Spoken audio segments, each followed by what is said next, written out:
Boa noite. Estou um pouco nervosa.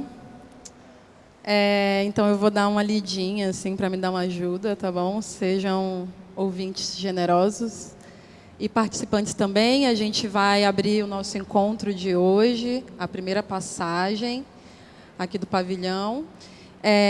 A gente vai começar a trocar uma ideia aqui com os convidados e as convidadas e a gente vai abrir para vocês também, para a gente poder dialogar. Não é nada muito formal, lembrando que o pavilhão está entre a igreja e a instituição, o que nos livra e nos liberta de muita coisa, tá bom? Então, sintam-se à vontade, abram os corações, os ouvidos, os espíritos, que o culto vai começar.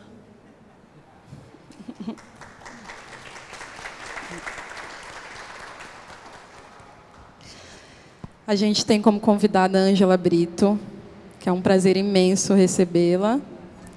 Tem Isabela Suzarte, prazer imenso. E Maxwell.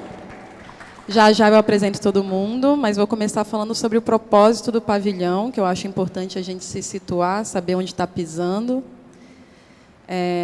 Falo eu? Falo você?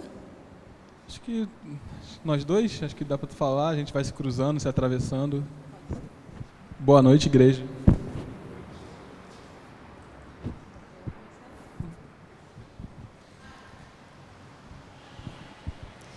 A imprevisibilidade, fragilidade e intensidade da produção de Maxwell Alexandre informa a necessidade de criar um espaço anexo, próprio, onde o artista possa mostrar seu trabalho fora do circuito oficial de arte contemporânea. Consciente do volume extraordinário de sua produção, Maxwell sabe que não existe agenda institucional que dê conta de exibir toda a sua obra em percurso, tendo em vista que os museus e as galerias não teriam aparato suficiente para acolher toda a sua produção e que não existe agenda institucional para dar conta de tudo isso. Sabendo que essas instituições precisam atender outros artistas e estabelecer diversidade em seus programas. O pavilhão Maxwell Alexandre se configura, então, como a capela exclusiva do artista, uma tentativa de curar e exibir em tempo real suas elaborações e interesses. Aqui é onde ele congrega toda a sua mitologia ainda em desenvolvimento. Trabalhos inacabados poderão ser apresentados sem tanta tensão comercial e burocracias que reivindicam o objeto de arte pronto, seguro e imaculado. Essa é uma premissa fundamental dessa nova edificação, em comparação à circulação de obras de arte no mercado e nas instituições vigentes. Maxwell entende que seu pavilhão é o lugar do risco, de mostrar vulnerabilidade, trabalhos ainda em fases imaturas, duvidosas e constrangedoras.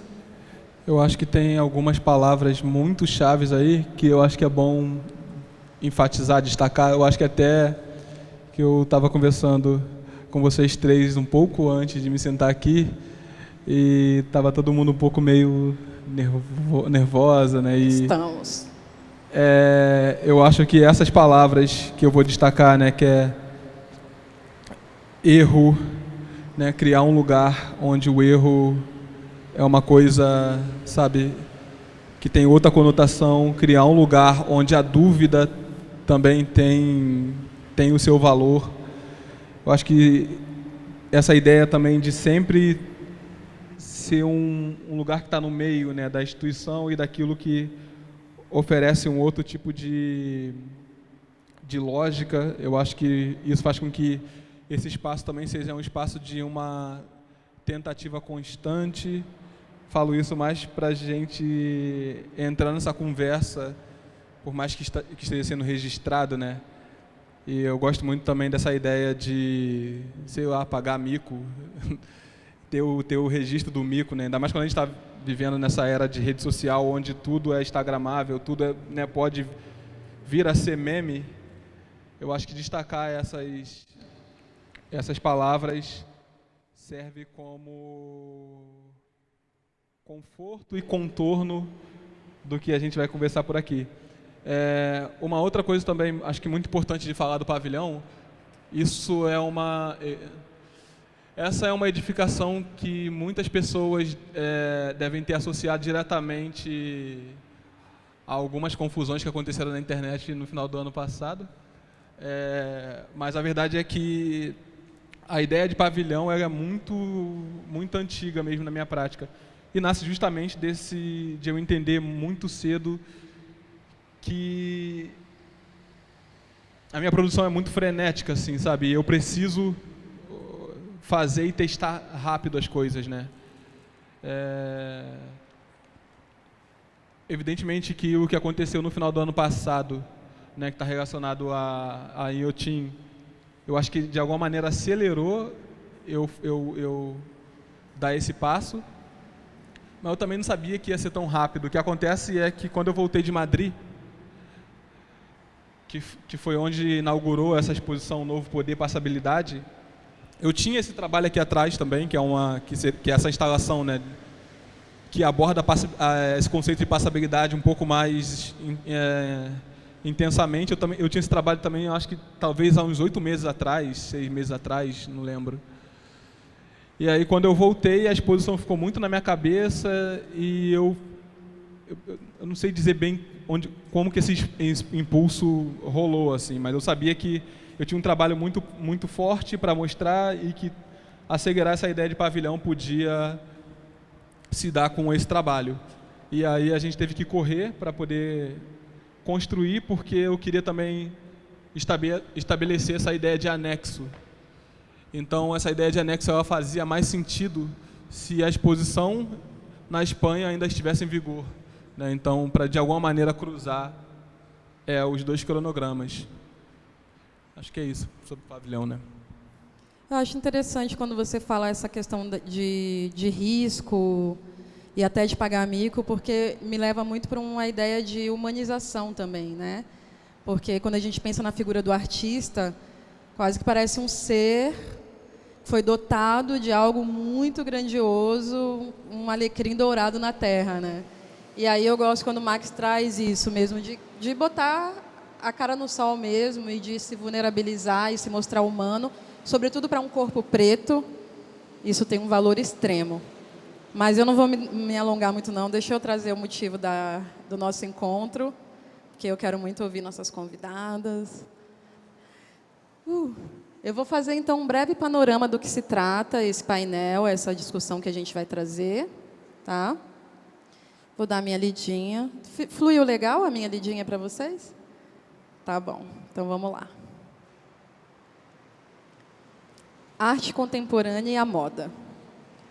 A moda e a arte são dois campos da cultura hegemônica ocidental que se consolidaram a partir da modernidade, cada um com suas especificidades, tendo como ponto em comum a forte influência que ambos exercem na construção de distinções sociais. Sabemos que tanto a arte quanto a moda atuam em um sistema complexo que legitima determinadas hierarquias, e ambos envolvem aspectos ligados ao desenvolvimento dos conceitos de beleza e valores estéticos.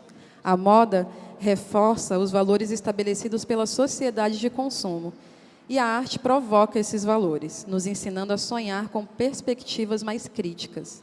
Funcionando em suas instâncias específicas, de um lado a passarela e as revistas de moda, do outro os museus e as galerias de arte, em alguns momentos as produções destes dois diferentes campos se cruzam, e em outros casos os limites são tênues.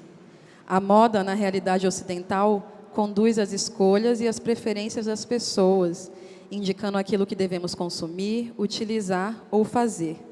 Mas é importante observar que ela atua também como uma forma de manifestação de poder, prestígio e distinção cultural, para além do capital financeiro, sendo assim como a arte contemporânea detentora de um grande capital intelectual e simbólico.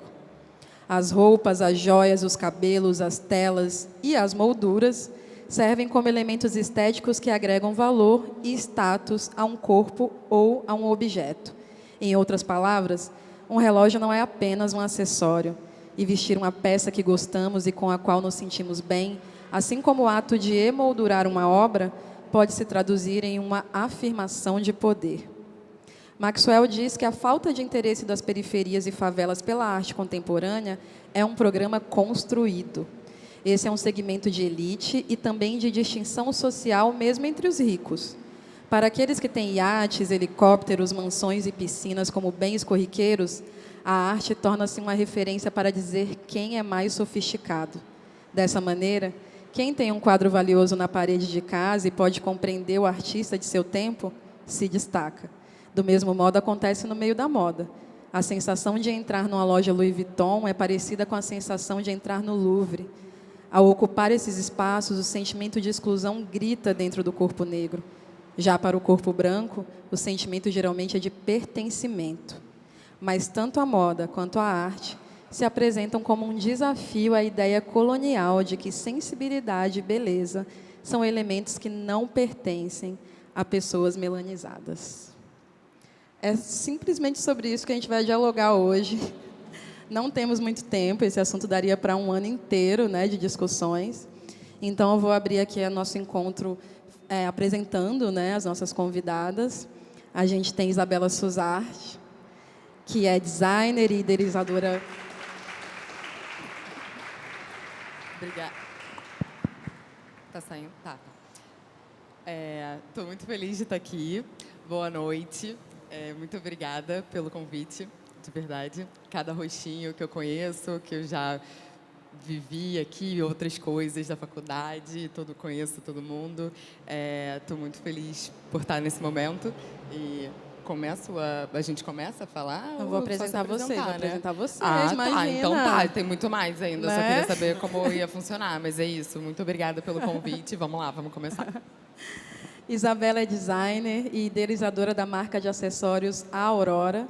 Atuou como curadora de novos estilistas para projetos como a Flup e o Fundo Baobá. Foi também estilista na ONG Pipa Social e integrou a exposição O Design e a Madeira no Man Rio, além de ter sido convidada pelo selo Calendar Gallery Choice a estrear no conceituado calendário internacional. Seja bem-vinda, Isa. Muito obrigada. Muito obrigada. E Ângela Brito, que é natural de Cabo Verde, lançou-se a viver experiências em outros lugares como Lisboa e Rio de Janeiro, onde atualmente reside. E em sua trajetória, o seu desejo pela moda caminhou desde cedo atrelado à busca de se compreender como indivíduo. Apesar de, por certo período, ter estudado e trabalhado na área de tecnologia, decidiu se mover em direção à sua autorrealização, preparando-se para, em 2014, criar a marca Ângela Brito. Seja bem-vinda, Ângela. Prazer imenso ter vocês aqui. Obrigada. Eu não tenho muita experiência. Agora foi. Então, obrigada a todos. Obrigada pelo convite. Assim, foi um super prazer. Eu sou uma pessoa um pouco introspectiva, mas falo pra caramba. O problema é que quando eu vejo tanta gente, eu já fico mais tímida. Mas eu agradeço o convite e acho que vai ser um tema ótimo de se debater hoje. E eu estou ansiosa para ouvir também a opinião de todas. Obrigada pela presença de vocês. Obrigada a vocês. E a gente tem o Max. Quer se apresentar, Max? Sou o Maxwell e eu sou artista. É isso. E eu sou Nath Grilo. E a gente vai abrir. Obrigada. A gente vai abrir, eu vou trazer algumas provocações, a gente vai ouvir nossas convidadas e nosso convidado e vamos dialogando, tá bom? Tudo bem orgânico. Eu começo tensionando um assunto que diz: a passarela e o museu são lugares onde as narrativas e a construção de imagens são manipuladas. As lojas de grife e as galerias como espaços de estranhamento do corpo negro e pertencimento do corpo branco. Eu queria ouvir um pouco de vocês, a partir da trajetória de vocês, como que vocês entendem as nossas convidadas, sobretudo a ideia de moda, poder, né, pertencimento, e ouvir do Max também, a partir da ideia de arte contemporânea, como que essas coisas se cruzam, como que nos afetam e como que a gente, né, percebe tudo isso. Vocês podem escolher quem começa, acho que é uma coisa bem orgânica, assim, tá bom?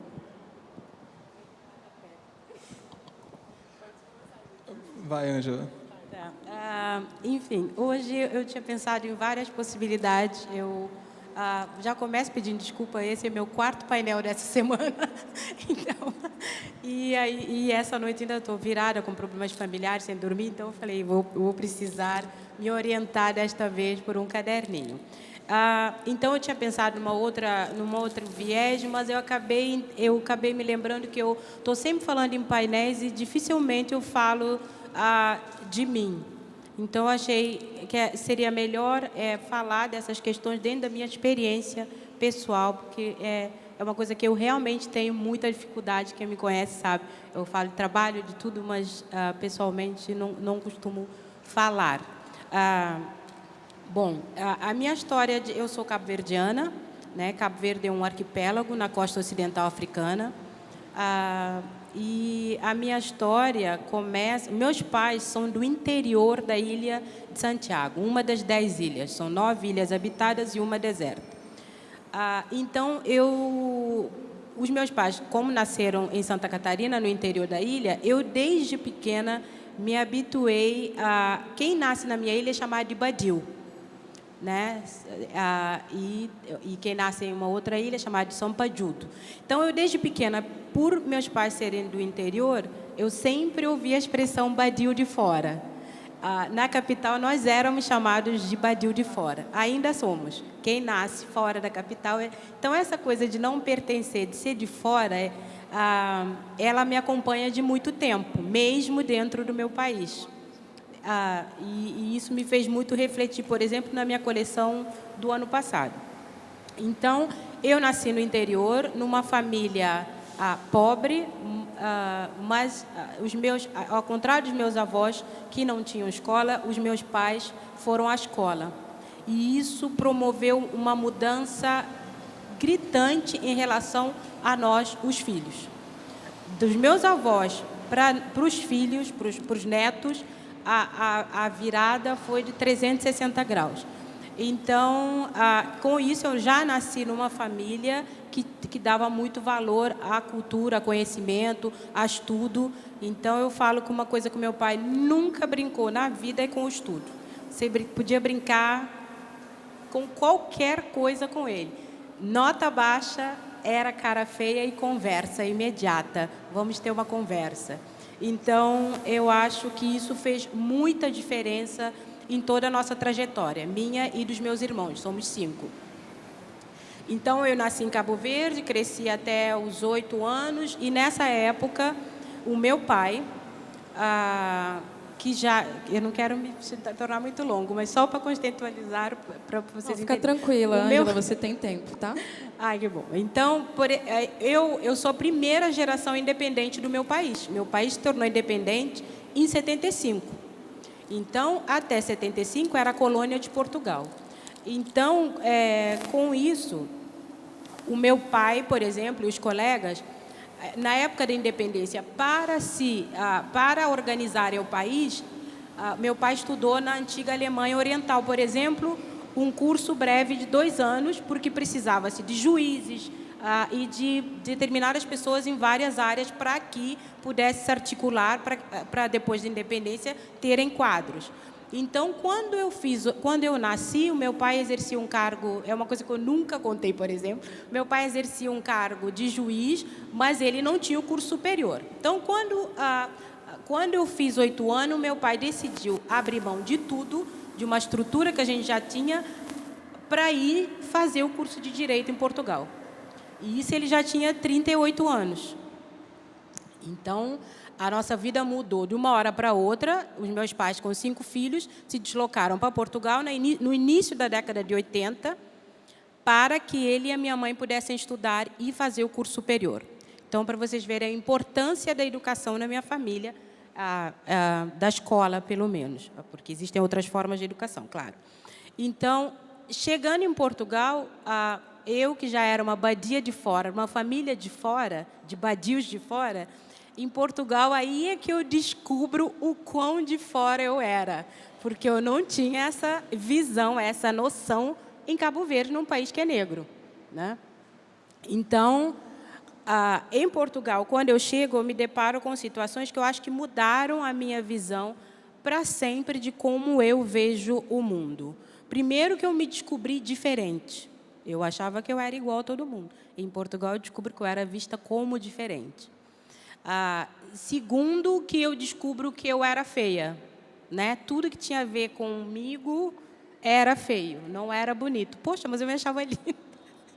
E toda a minha família e todo mundo que eu conhecia. Então, eu descobri várias coisas em Portugal que eu acho que mudaram a minha maneira de ver o mundo para sempre, né? E isso é ruim por um lado, mas eu acho que ele também te reconfigura para a maneira como você passa a se posicionar na vida e no mundo.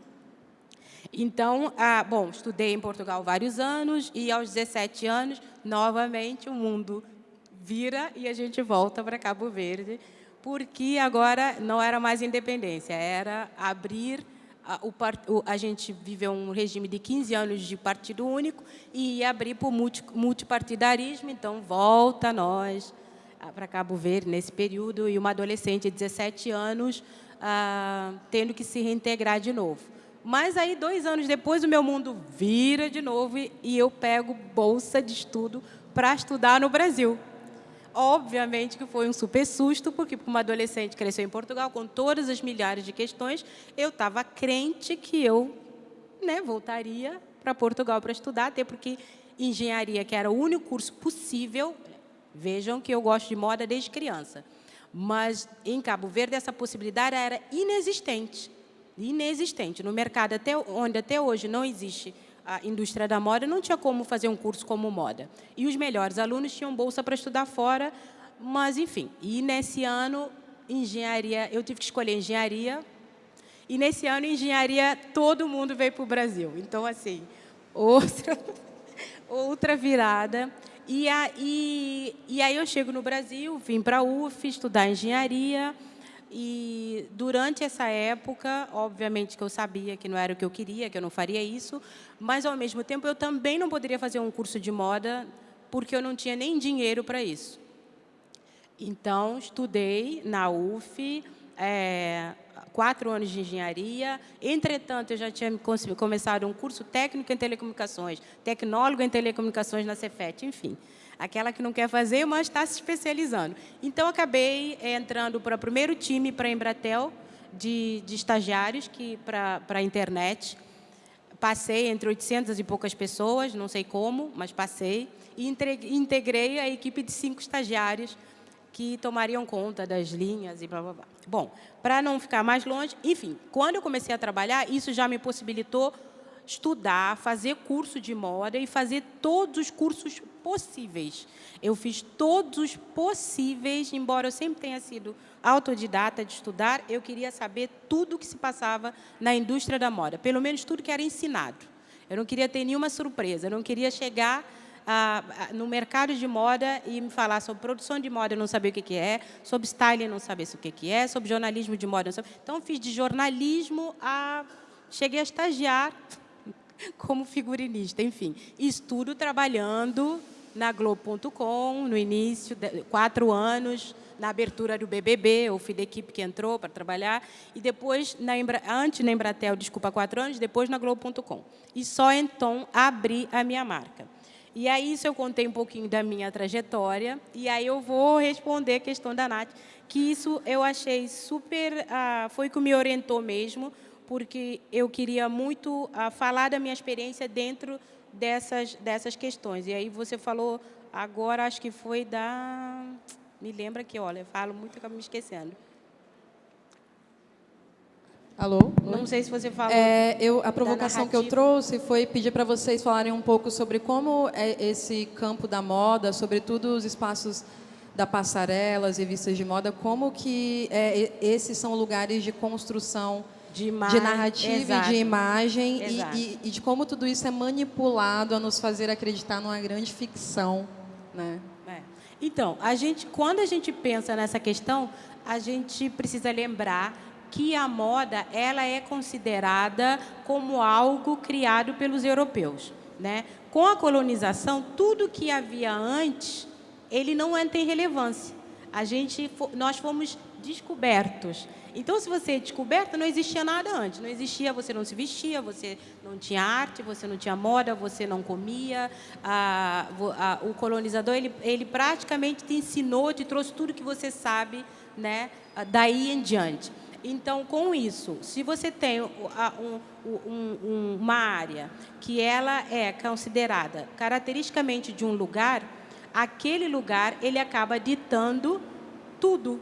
Ele dita o que é belo, o que é cool, o que é elegante, o que é estético, o que é bonito. Normalmente prevalecem os corpos magros, brancos, e toda a estética é eurocêntrica. Então, quando você... Por exemplo, na minha experiência, eu que cresci em Portugal na década de 80 com a chegada de negros do continente todo africano, que tinham acabado de sair da colônia, eram agora ex-colônias, então tinha muita gente chegando em Portugal. A maioria como imigrante, eu numa outra condição, mas a maioria como imigrante. Então, quando você chega num país como esse, que ele dita para você durante séculos que você não é bonito, que suas feições são feias, o seu cabelo não é legal, a sua cor é feia, tudo relacionado a você é. E tudo é feito para que pareça aquilo. Porque eu, por exemplo, quando falava, eu quero ser estilista, toda a sala ecoava para mim. Mas você é louca, você já viu uma estilista preta? Realmente, eu nunca tinha visto.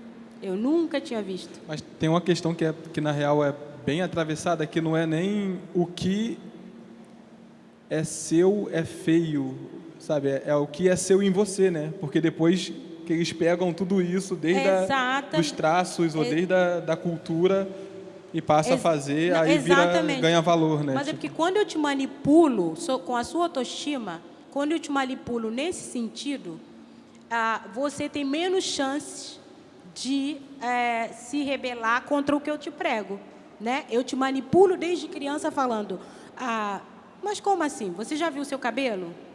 E você olha à sua volta, você começa realmente a pensar. É uma escravidão mental, né? Exatamente, exatamente.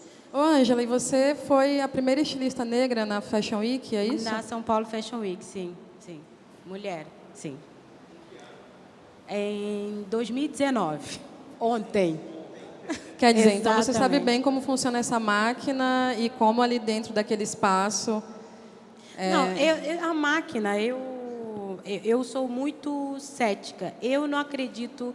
Eu acho que as coisas mudaram muito pouco. Eu parto dessa premissa até para caminhar. Eu acho que as coisas mudaram muito pouco. Eu não acho que elas vão mudar em muito tempo. Então, eu acho que quando a gente não se prepara e não pensa dessa forma, você é pego de, sei lá, calça curta, como se diz no Brasil.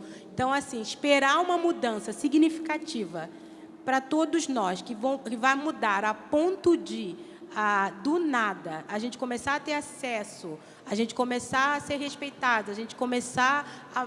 Eu acho que isso vai ser para os meus netos. Então, eu não conto com isso, eu nunca contei com isso. Eu conto com o dia de hoje. Hoje é assim, então eu me preparo para o hoje. Não adianta eu ficar pensando daqui a 200 anos ou daqui a pouco vai... Não, eu não acho que vai mudar na minha geração, nem na geração dos meus filhos. Não acho.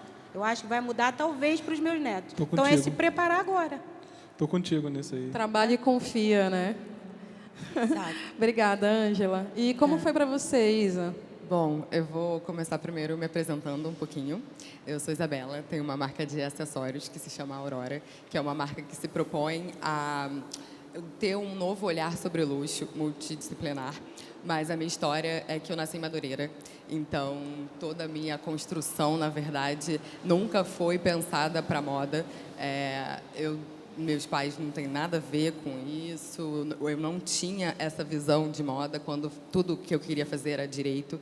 E aí, quando eu cheguei nos 17, 16 anos, a moda começou a me despertar muito, mas era um lugar muito mais assim distante, sabe? Eu não via isso como algo que fizesse parte de mim ou que eu pudesse estar nesse lugar de pensar a moda como estética, como um corpo negro, pensando produto, desenvolvendo produto e principalmente questionando muitos lugares eurocêntricos, né?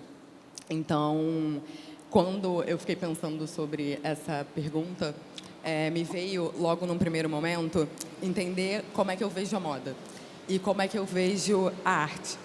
E eu vejo a moda muito ligada a comportamento humano e a despertar desejo. E a arte, para mim, desperta emoção. Então, juntar esses dois conceitos faria com que eu conseguisse traduzir uma outra forma que fosse em diáspora, que construísse a marca. Só que quando você está falando de um racismo estrutural, você está falando de Brasil, você está falando de um lugar que talvez seja um dos lugares mais racistas do mundo, porque todas as estratégias aqui do racismo funcionam perfeitamente, né? A gente tem um processo de construção brasileira que com 56% da população preta a gente é manipulado muito nesse lugar e faz com que a gente também tenha muita dificuldade de se enxergar e de ter um autoconhecimento. Então aí eu fui para 2 pontos que eu acho que são importantes e que dialogam muito com a moda e com a arte, que é o autoconhecimento e que é a autoestima, que são, acho que, 2 paradigmas, 2 conceitos que batem em todos os corpos negros que estão dialogando e pensando essa existência. Quando você tem o autoconhecimento, você consegue entender quem é você consegue saber os seus gostos, você consegue ter opiniões e desenvolver narrativas que sejam coerentes com a sua história e que tenham força para isso. Quando você tem autoestima, você consegue fazer escolhas melhores que priorizem quem você é também, para você conseguir desenvolver e criar. Então, É a alforria da mente, né? Sabe? Então, para mim, pensar a moda e criar e desenvolver e como que a gente faz para estabelecer esses lugares que não são lugares que são aceitos, eu acho que tem a ver, em teoria, né, não estão estimulando a nossa presença com a nossa cultura, com a forma como a gente existe de verdade. Eu acredito muito que a gente cada vez mais ir trabalhando com as nossas pesquisas, cada vez mais entendendo as nossas heranças culturais, da onde eu venho. Por exemplo, o que me fez muito entender sobre a Aurora foi saber que os meus avós eram alfaiate e costureira. Isso fez toda a diferença na forma como eu trabalho, porque não existe nada mais luxuoso do que um alfaiate, do que um sambista. Então, isso... Quando que veio essa informação? Eu cresci com eles, na verdade.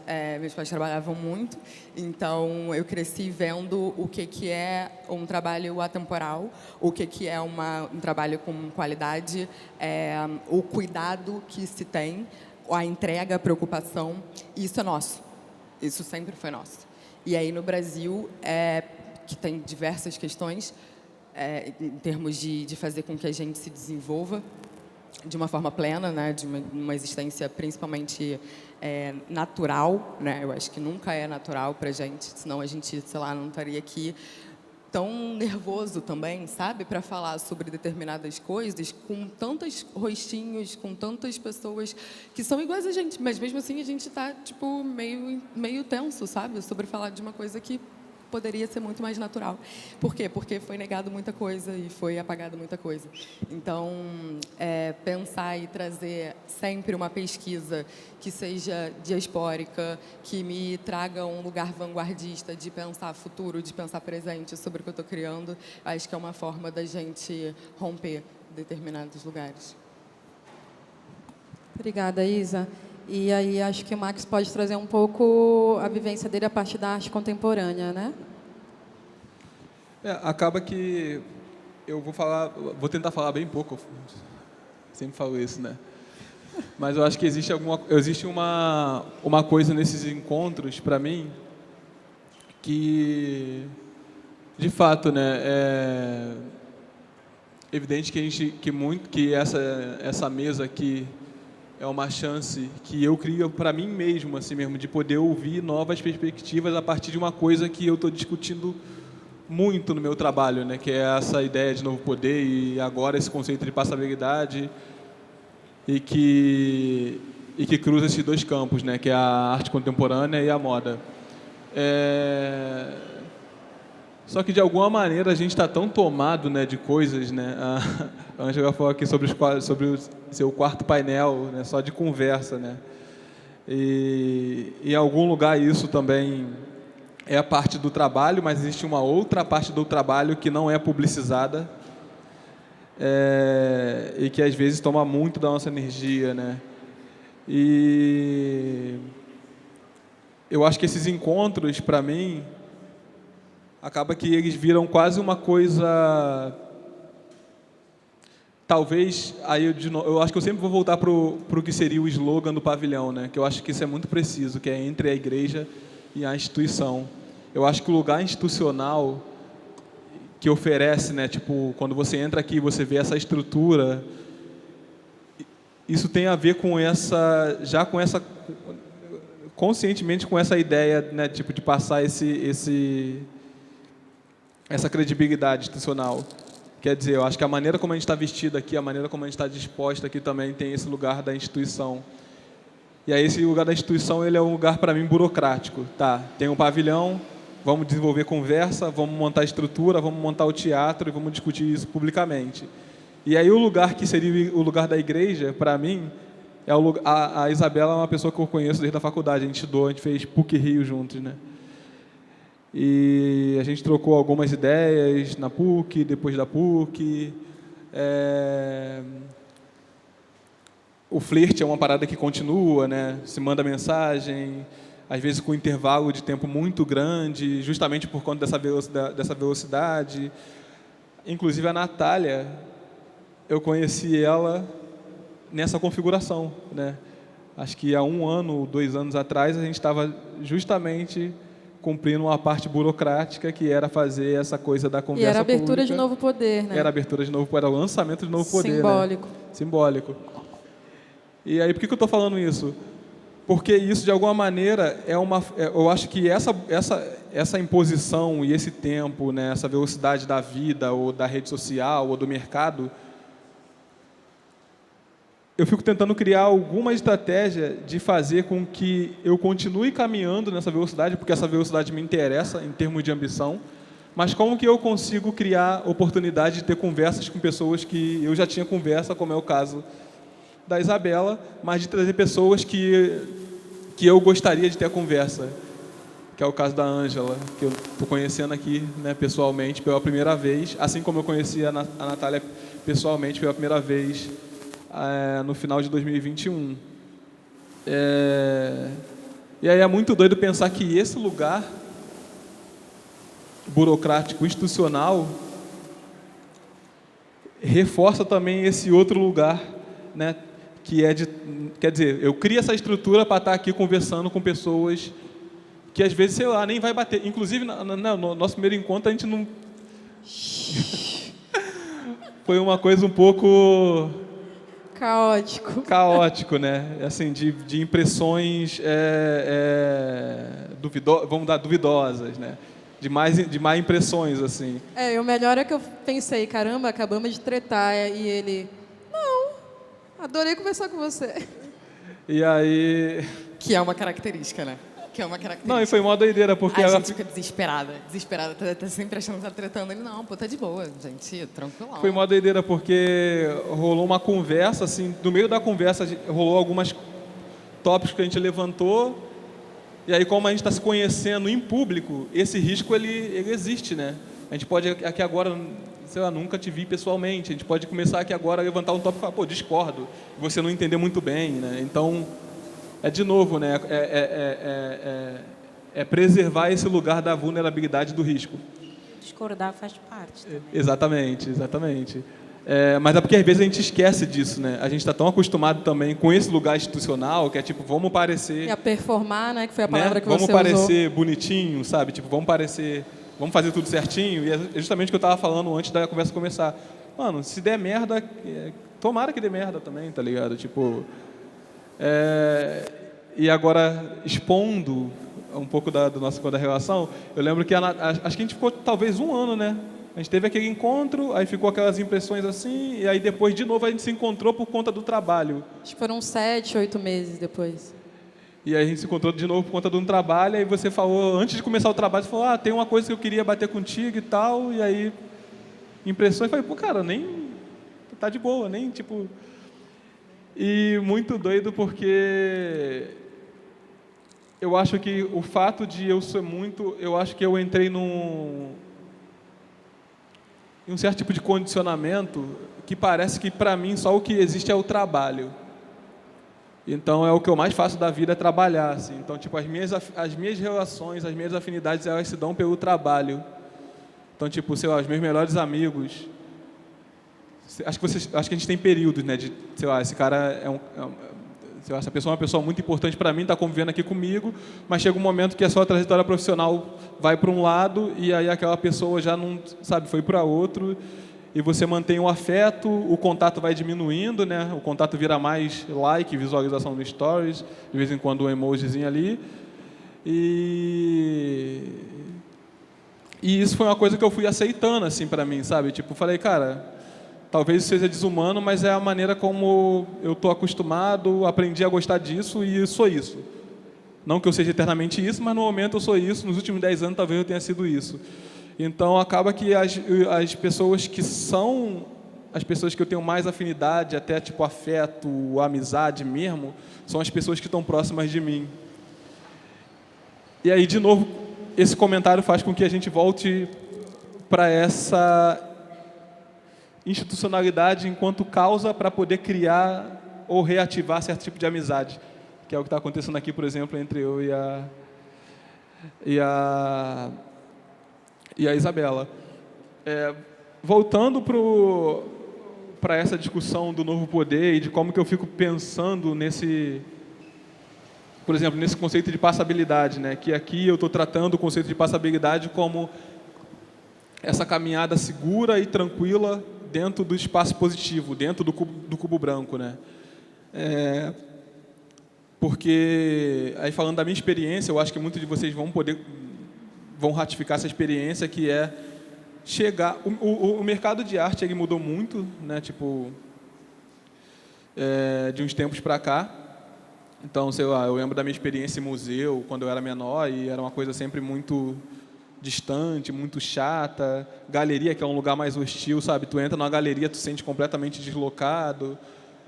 E da mesma forma, né, como o texto da Nath fala, né, quando você entra dentro de uma loja de grife, e nem precisa ser numa loja de grife, cara, às vezes no mercado, quando você entra, quando você não tem poder, sabe, parece que nada, parece que...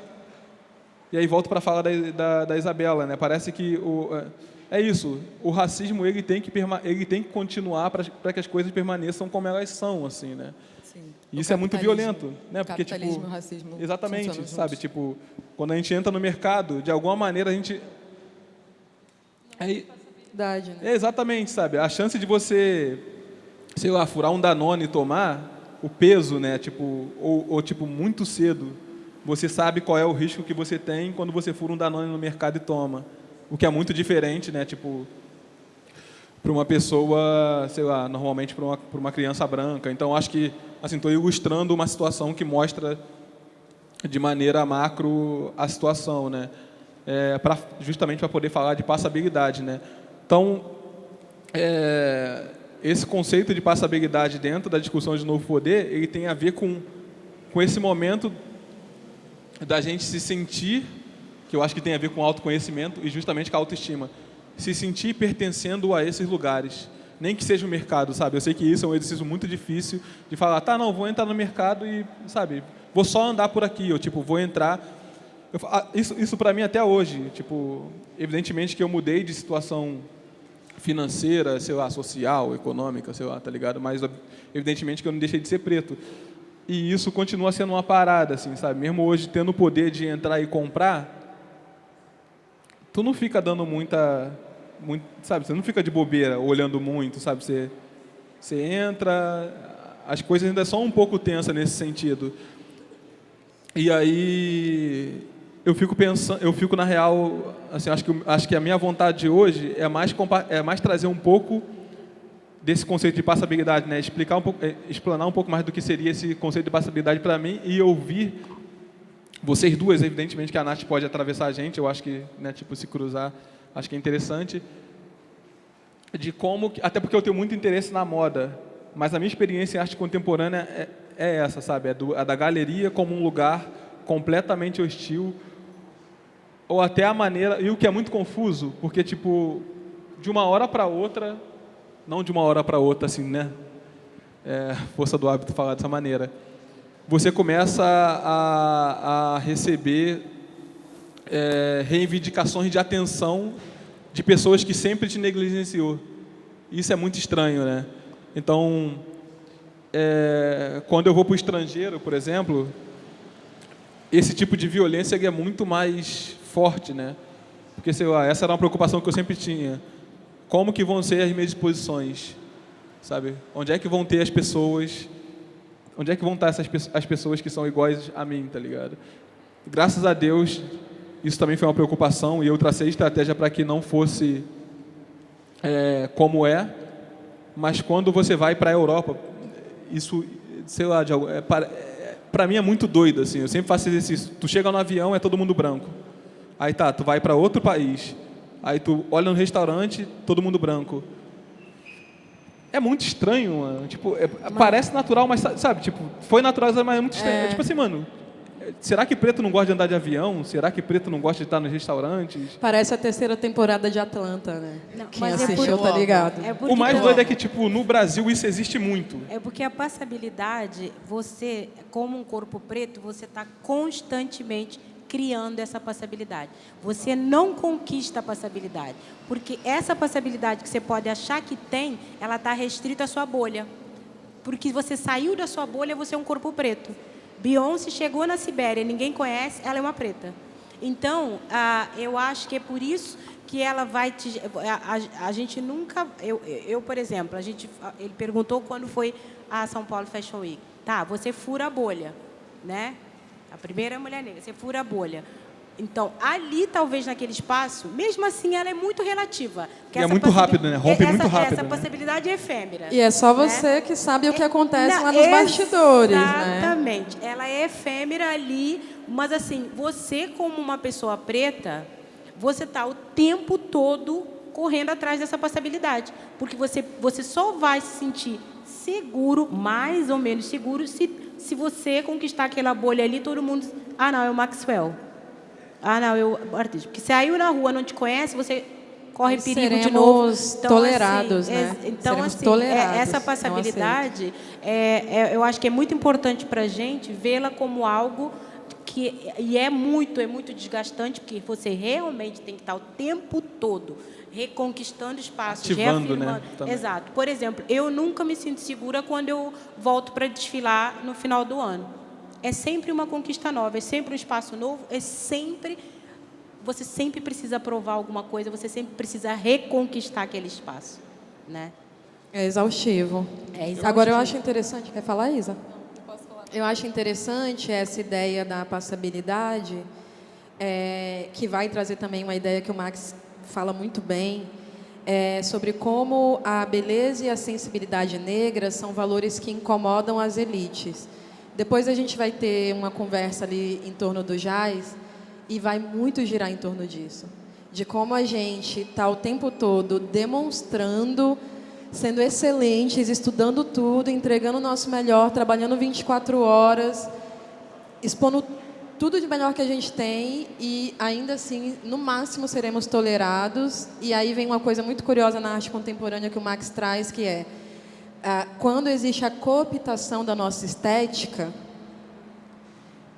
aparentemente a gente está sendo aceito, e aí um colecionador vai comprar uma obra de arte de um artista negro que tem ali a representatividade negra, vai botar na parede, na sua sala de jantar, mas quando está andando na rua, vai atravessar a calçada quando se deparar com um corpo preto. Então, é bem importante a gente pensar sobre isso. Essa exposição fala muito, muito, muito em torno dessa presença do corpo negro para além de representatividade, que isso é uma grande cilada capital, mercadológica e fictícia, porque a gente está sendo no máximo tolerado e, na verdade, roubados mais uma vez, né? Tem uma coisa, só comentar rapidamente, que é pegando esses dois pilares que você levantou, que é do autoconhecimento e da autoestima, que na real, quando eu estou trabalhando, eu sempre penso que são duas mensagens que eu estou mandando, né? Eu não sou bobo nem nada, né? Tipo, eu estou fazendo o jogo ali, né? Eu acho que honestamente, eu acho que eu estou muito pronto para jogar esse jogo, sei lá, eu acho que eu aguento bastante ainda. Então, eu estou sempre, de alguma maneira, transitando ali nesse jogo, nesse rolê que é muito branco e muito voraz, mas eu estou sempre mandando recados que para essas pessoas, né, que detêm o poder, às vezes são muito sutis.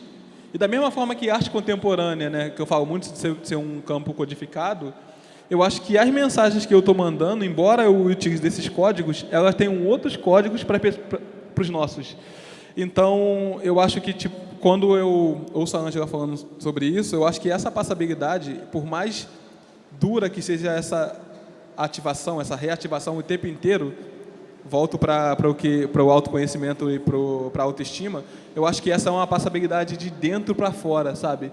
Então, eu acho que o que a pintura ou o que a instalação comunica para os dois públicos são coisas diferentes. Eu não precisava nem estar falando sobre isso, né? Porque isso toca em pontos subjetivos também. Mas eu acho que essa mensagem, em termos do que eu quero reforçar para um público melanizado, eu acho que a gente tem que entender que isso é de dentro para fora mesmo, né? Porque se a gente ficar lutando com o externo ali, é uma outra coisa mesmo. A gente tem que, tipo, conseguir fazer com que a autoestima não dependa, fazer com que o autoconhecimento talvez não dependa da autoestima, mas talvez Então, eu acho que a gente tem um processo que é individual e coletivo. E que ele precisa ser estimulado individualmente quando a gente está falando de autoconhecimento e de autoestima, porque a nossa subjetividade é muito importante. Ela é a mais preciosa. E é ela que gera e faz produção. Produção de cultura. A gente faz produção de cultura, não é a elite que produz cultura. Né? Então, isso faz muito sentido com a questão de sensibilidade, da beleza. Por isso a gente tem tantas questões sobre apropriação e tal, porque cada vez que a gente se organiza individualmente, coletivamente, e desenvolve isso, que é um processo que eu acredito que é muito individual, para cada um entender como que funciona, como que se entende nas suas próprias vulnerabilidades e cria mecanismos estratégicos também, porque eu acho que é super importante isso que você falou, de jogar o jogo, ser estratégico. Isso é primordial, todo mundo tem que fazer isso. Para a Ângela estar no São Paulo Fashion Week tem que ser assim, para eu estar na Cidade Jardim tem que ser assim, para você estar em todas as situações no mundo inteiro tem que ser assim. Isso é super importante. Mas é muito importante que a gente cuide das nossas cabeças, da nossa saúde mental e principalmente da nossa autoestima e essa construção, porque é a nossa subjetividade que vale. É ela que importa, sabe? E é ela que faz a gente girar e olhar isso para frente.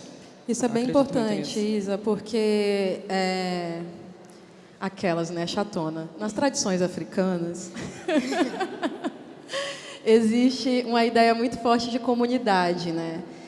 Mas aqui a gente enxerga esse viés a partir de uma ideia de que o tempo todo comunidade, a fortalecer a comunidade, o indivíduo sozinho não existe, tudo mais. Mas essa é uma falsa premissa, essa é uma premissa colonial, na verdade. Porque também a gente precisa entender que lemos as tradições africanas a partir de uma ótica colonial. Sim, somos colonizados, sim. Precisamos nos aceitar assim também, né? Quem me falou isso foi Tigana Santana, para que a gente consiga se libertar. Mas por que eu estou falando isso? Porque essas tradições, peço licença, Ângela, se você estiver falando besteira, aquelas, né? Vão pensar uma comunidade fortalecida porque os seus indivíduos serão fortalecidos. Então, é uma coisa que se retroalimenta. As subjetividades, as individualidades são respeitadas, né? Eram respeitadas. Aqui eu estou falando de tradições, eu estou falando de povos originários, né? Eu estou falando aqui de indígenas, vamos dizer assim dessa forma. O que eu quero dizer com isso? Cabeças são cuidadas, rituais são feitos, iniciações são marcadas e remarcadas com o intuito de relembrar o processo que você passou, para onde você está indo e relembrar também que você está muito bem acompanhado. Então, aqui a lógica colonial fez com que a gente se dissipasse num individualismo solitário e criminoso também, onde muitas vezes a gente até consegue ascender socialmente ou atingir certos espaços, mas a imaginação ainda é colonial. A gente ainda se olha no espelho se achando feio, a gente ainda vai mediar uma mesa e passa a semana inteira insegura, a gente ainda não tem coragem de se humanizar, simplesmente porque, né, ainda estamos com essa colonialidade na cabeça, assim. Então, eu acho que se a gente for fazer um resumo do que a gente está discutindo aqui, é que para que esse pertencimento dentro desses espaços de poder, sejam os campos da moda, sejam os campos da arte contemporânea, aconteça, antes a gente precisa realmente alforriar a nossa cabeça. E isso só vai acontecer se a gente estiver fortalecido por dentro e também por fora, junto da nossa comunidade, né? Eu acho que também existe, por exemplo, quando eu penso a nível Brasil, uma das coisas que eu acho que sempre me chama a atenção você falou agora da individualidade, e é exatamente isso. Eu acho que existe uma dificuldade muito grande das pessoas verem uma pessoa negra como um indivíduo, né? Ela sempre espera que você vai produzir, vai falar, vai criar, vai escrever, vai se agir, vai vestir de acordo com o outro. Ela está sempre te questionando, ué. E aí você fala, ué.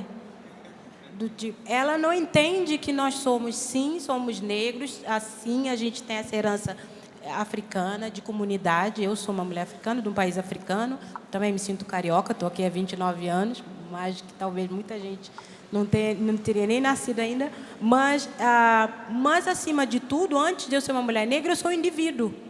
Então, assim, o que Maxwell cria, eu nunca vou criar. O que Isabela cria, eu não vou. O que Nath... Nós somos indivíduos diferentes, com experiências diferentes, expectativas diferentes, sonhos, enfim, caminhos. Então, assim, eu acho que isso também é uma das coisas muito cruel do racismo, porque ela exige que você seja uma grande massa. Você não existe como um indivíduo. Você não tem o direito de pensar fora daquela caixa que está ali pronta, aberta, esperando para você entrar. E quando você não entra, o mundo acaba. Por que você não entrou aqui? Por que você não fez isso? Mas você sabe que seus colegas estão fazendo? Você sabe que... Então, assim, isso também é uma crueldade muito grande. Porque eu acho que enquanto a gente não aprender a entender que, sim, a gente luta em comunidade, porque temos muitas barreiras, então o suporte é muito grande. Alguém me falou esses dias, é muito mais fácil estar um monte na arena com o leão do que estar um só esperando o leão. Eu falei, isso é verdade. Então, mas isso não quer dizer que nós somos seres únicos, uma massa única pensante. Que não existe diversidade dentro... Exatamente. Das populações pretas. As pessoas, elas esperam isso. Outra coisa, elas esperam o tempo inteiro que você fale de dor. É impressionante. O tempo inteiro. Mas o seu trabalho é tão lúdico, tão isso, tão aquilo. Eu não quero falar de dor. Eu já passo o dia inteiro. Tipo, ninguém é uma máquina que você liga e ela começa a falar de dor. Você pode sofrer a dor e querer transformar o seu trabalho em outra coisa, mostrar essa dor de uma outra maneira. Você pode não querer falar daquilo de assim, de assim, de assim, de assim. Então, é importante entender a gente como indivíduo, é entender isso. Que também nem todo negro ele vai amanhecer de manhã e vai, sabe, você vai falar, fala aí o que você passou hoje. Por quê? Isso é outra opressão. Eu acho que é uma outra opressão. Você passa vários tipos de agressões, sabe, como indivíduo, como negro. Então, acho que isso também, isso é importante quando a gente fala de individualidade em relação à comunidade. A comunidade ela tem que existir, porque essa ideia do negro único, ela é uma ideia colonial. Né? Não, por que tem que ser um juiz? Por que tem que ser um artista? Por que tem que ser uma estilista? Por que tem que ser uma historiadora? Se todo mundo quiser fazer história, faz história. Ser historiadora, e cada um vai ter o seu viés. Então, aí a gente compra essa narrativa e a gente também se coloca nesse lugar, né? Eu acho bem interessante... Pode falar, Isa. Eu acho bem interessante, vou usar o Max como exemplo, eu acho que ele consegue se proteger bem nesse sentido, assim. Quando ele dá entrevistas e tal, ele Eu fala... ia me usar como exemplo, mas então vou deixar vai, tu não. por favor, Vai lá. não, por favor, fale, vai. Não, vai. Não, agora eu quero te ouvir. Não, já era. Não, o que eu ia falar é que isso é uma parada que eu acho que entendendo... Eu sempre troco muito essa ideia com a Natália, né? Sobre... Eu me considero muito individual, então eu sempre sofri muito com isso, assim, né? Tipo, não só dentro de coletivos pretos, mas até quando eu estava tipo, entre os brancos, ando com muitos brancos, talvez até com mais brancos, e ainda assim essas eram críticas, assim, muito... E aí chega uma hora que, evidentemente que você nunca é uma coisa só, né? Mas chega uma hora que você vai... Sabe, são tantos apontamentos que eu só resolvi assumir, falei, tá, comecei a bater, falei, sou individual mesmo, é isso. Vamos fazer aqui um coletivo, não sei o que, tá, beleza, coletivo, mas... e aí eu fico, eu acho que com um pouco mais de maturidade eu fui entendendo isso que você falou agora, Ângela. Quando você começou a falar sobre essa coisa do indivíduo, eu fiquei pensando por um outro lado, e aí você foi por um outro lado, mas no final, quando você falou sobre essa ideia do negro único ser uma ideia colonial, eu acho que fechou um pouco na minha cabeça uma coisa que eu mapeei recentemente, que é quando você ascende socialmente, ou quando você se destaca, você começa a ser apontado como esse negro único. É quase uma unanimidade, assim, tá ligado? É branco e preto. Só que os brancos fazem isso. É isso, né? O negro único, isso é uma ideia colonial, porque os brancos fazem isso como uma maneira... Isso tem a ver totalmente com vaidade e de manter você num lugar de miséria mesmo, sabe? Então, se você aparece com uma camisa nova, eles já começam a se incomodar. E aí ele começa a apontar lá, ó, tá com a camisa nova, mas a favela dele tá fodida. Ó, tá viajando, mas a família dele tá fodida. E aí acaba que exatamente isso, assim, eu acho que esse lugar de você parece que não existe uma liberdade, você sempre responde por todo mundo, por uma comunidade inteira, tá ligado? Mesmo assim. Será sempre uma prisão pra gente. Exatamente. Então é uma coisa muito doida mesmo, assim. Eu acho que ter mapeado isso, assim, eu funciono de uma lógica muito específica, que eu nem sei como que eu cheguei a funcionar dessa maneira, mas, enfim, eu acho que isso faz com que eu consiga navegar da maneira como eu navego, porque eu não carrego culpa, sabe? Tipo, mesmo eu confio muito na minha intuição. Então, mesmo que eu não tenha resolvido na mente, ou seja, conceitualmente, se meu corpo está sentindo, eu vou tancar isso, tá ligado? Mesmo que eu fique calado e fale, não, mano, tô sentindo que é isso, vou firmar aqui. E aí, com o tempo, eu vou entendendo as coisas, e essa foi um lugar que eu consegui mapear, que é justamente isso, assim, sabe? É uma coisa que eu senti, assim, e do nada, o que tu começa... Os brancos que estão ali sabe... financiando o rolê, quando tu começa a falar de igual para eles, que no meu caso nem comecei a falar, né? Eu já cheguei falando de igual, né? Mas aí quando você se estabelece mesmo, né? E fala assim, não, mano, tipo assim... É porque não tem nem como um negro único resolver tudo. Exatamente. Entendeu? Exatamente. Mas quando você sai um pouco do lugar de todos, você se torna responsável por todas as mazelas. Por exemplo, quando várias temporadas desfilei só meninas negras na passarela, todas, um booker me ligou falando, logo você que fala que desfila com meninas negras, você não pegou minhas meninas? Eu falei, gente, eu não tenho nem mais dinheiro para botar mais ninguém. Tipo, eu fui para desfilar com 28, estava desfilando com 32. Eu falei, você ligou para o dono de uma marca branca para cobrar? Quantas negras ele tem na passarela? Ou você está ligando só para mim? Então, a gente acaba se tornando muito refém disso, né? Mas é porque eu acho que, na real, evidentemente que falta certo tipo de... Acho que falta mapear essas questões e discutir essas questões, mas eu acho que até quando o branco aponta, eu também não acho que ele está completamente consciente disso, mas eu acho que intuitivamente ele se sente ameaçado, Sabe, quando ele vê que você tá ali, tipo, muito entre aspas, né, vencendo, ele fala, não, calma aí, mano. Tipo assim, tá começando a chegar perto da gente, e aí ele já vai, ó, o cara tá saindo da favela, tá vindo morar aqui perto em cima do nosso apartamento, pô, não, calma aí, ó. Aí já começa a procurar as brechas. Não, eu acho que a gente tem que ter muito cuidado no Brasil para nós negros, para a gente não reproduzir muitos comportamentos da branquitude. Eu acho que isso como nós somos muito colonizados e somos um país extremamente desigual. Temos pessoas negras em ascensão, temos pessoas negras ricas, sempre tivemos, inclusive, pessoas em ascensão e extremamente invisibilizadas por isso, porque faz parte do sistema colocar uma pessoa preta sempre em um lugar de miserabilidade, né? Isso vende, inclusive.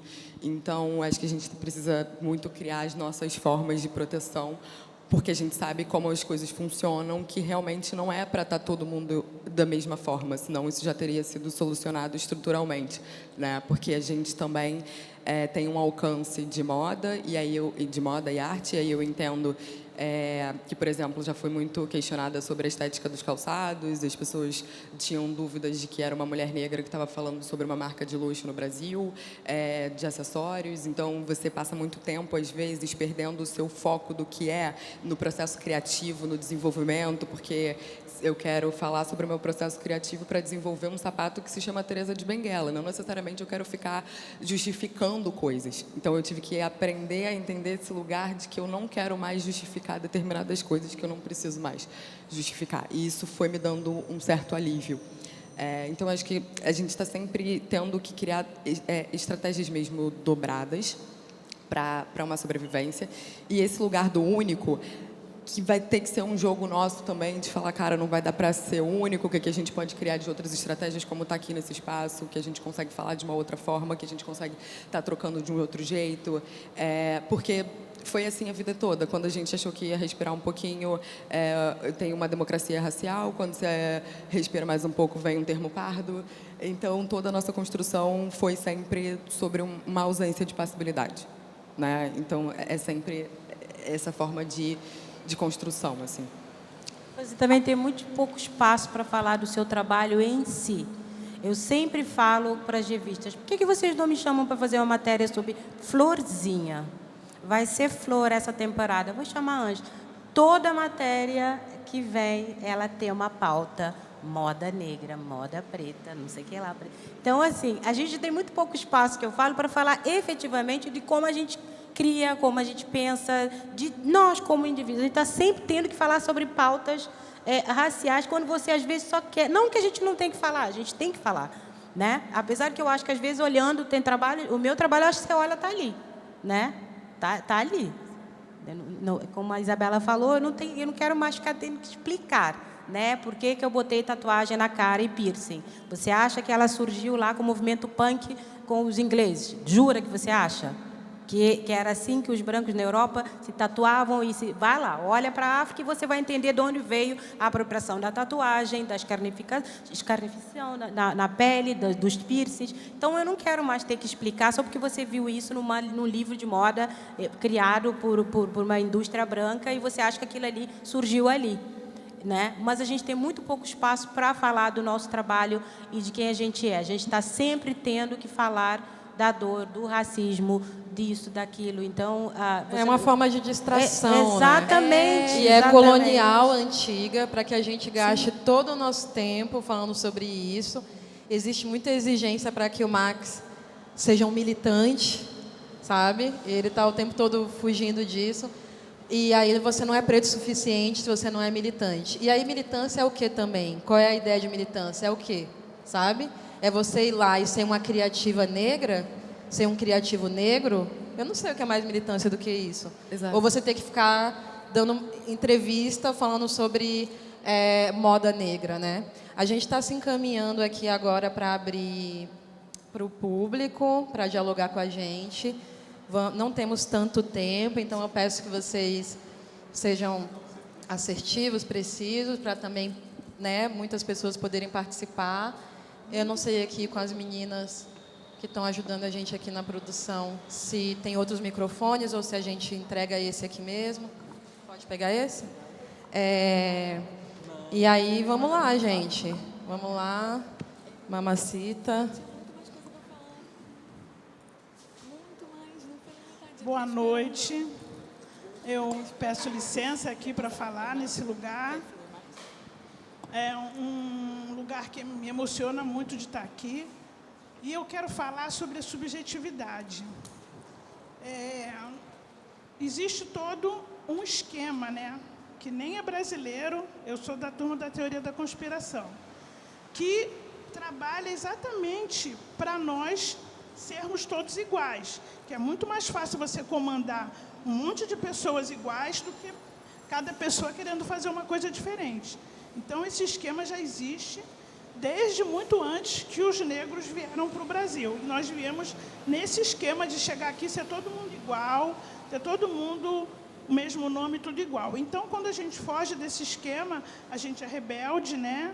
A gente é qualquer coisa de ruim.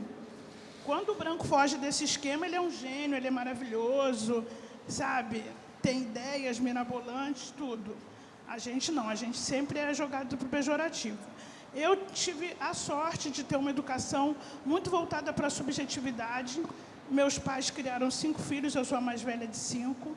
Exatamente nessa educação subjetiva, desde os nossos nomes, eles fizeram questão de escolher nomes diferentes que ninguém tinha.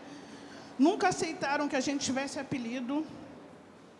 E sempre se preocuparam com o que a gente queria fazer, com o que a gente desejava fazer, e sempre fugindo da massa, apesar de toda a sociedade jogar a gente para a massa. Você vai para uma escola, você usa uniforme, você tem que fazer isso nesse horário, isso naquele horário, tudo no horário. Mas eles já eram artistas, né? Então já facilita. E hoje, quando eu venho aqui e eu vejo esse debate e essa exposição, eu vejo a subjetividade em cada trabalho desse, cada figura totalmente diferente uma da outra, na roupa, nas bijuterias, nas joias, no ar que cada trabalho desse inspira.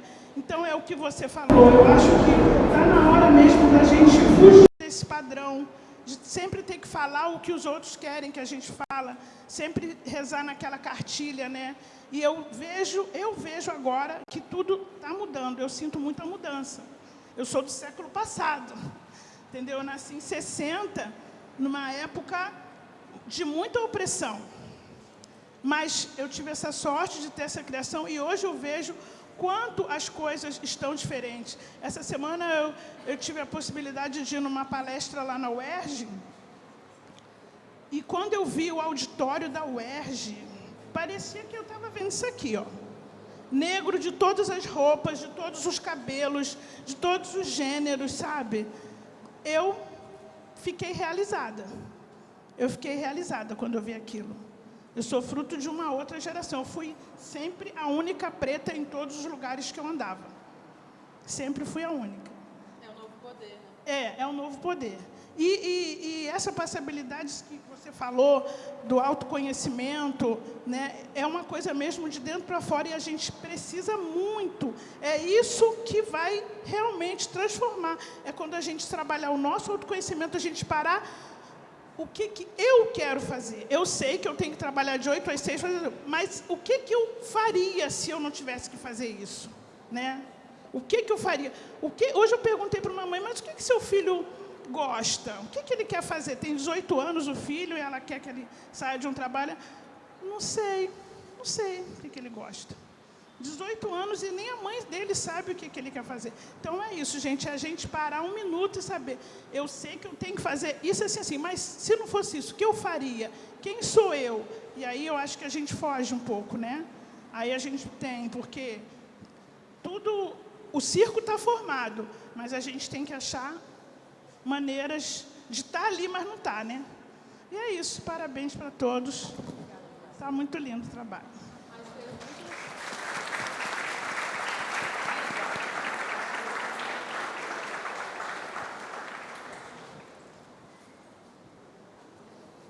Desculpa, boa noite, licença. Como é o nome da senhora?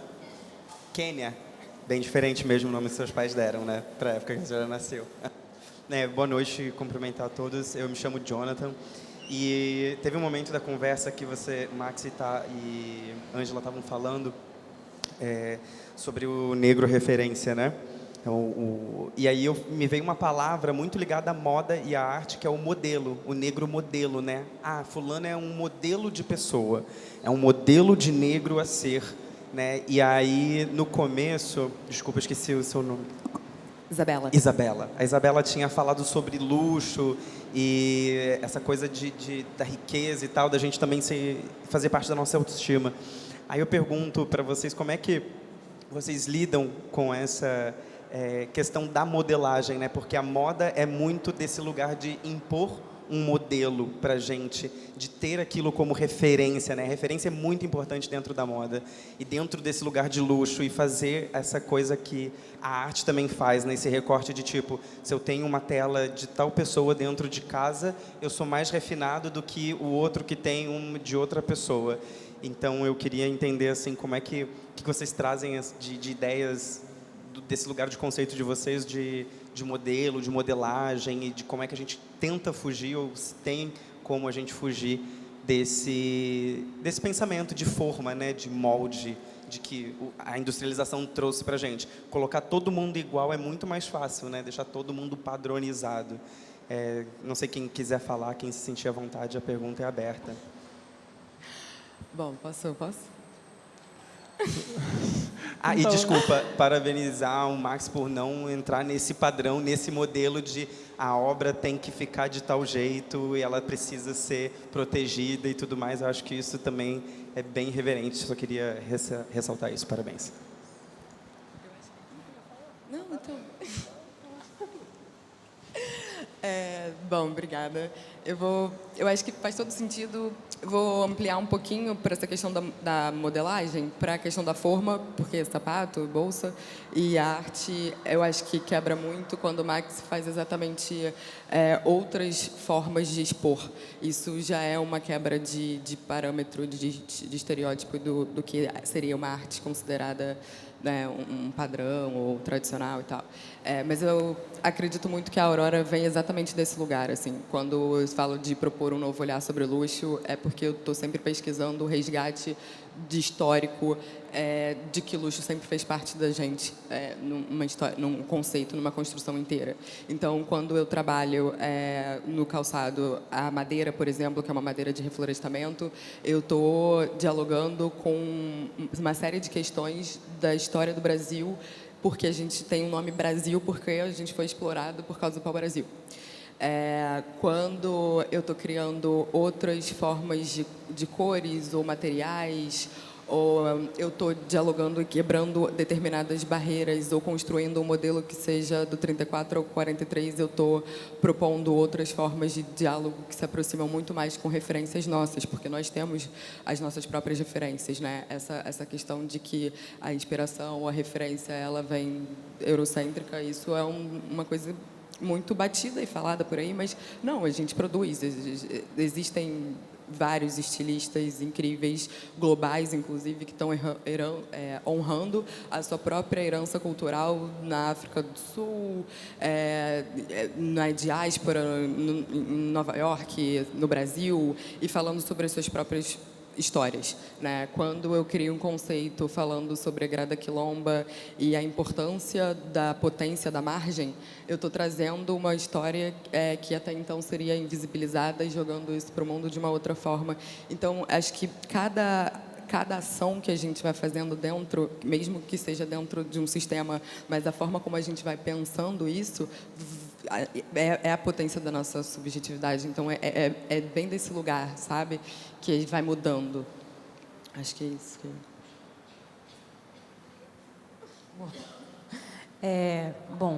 Eu acho que, para mim, eu sempre tento não ter muitas referências.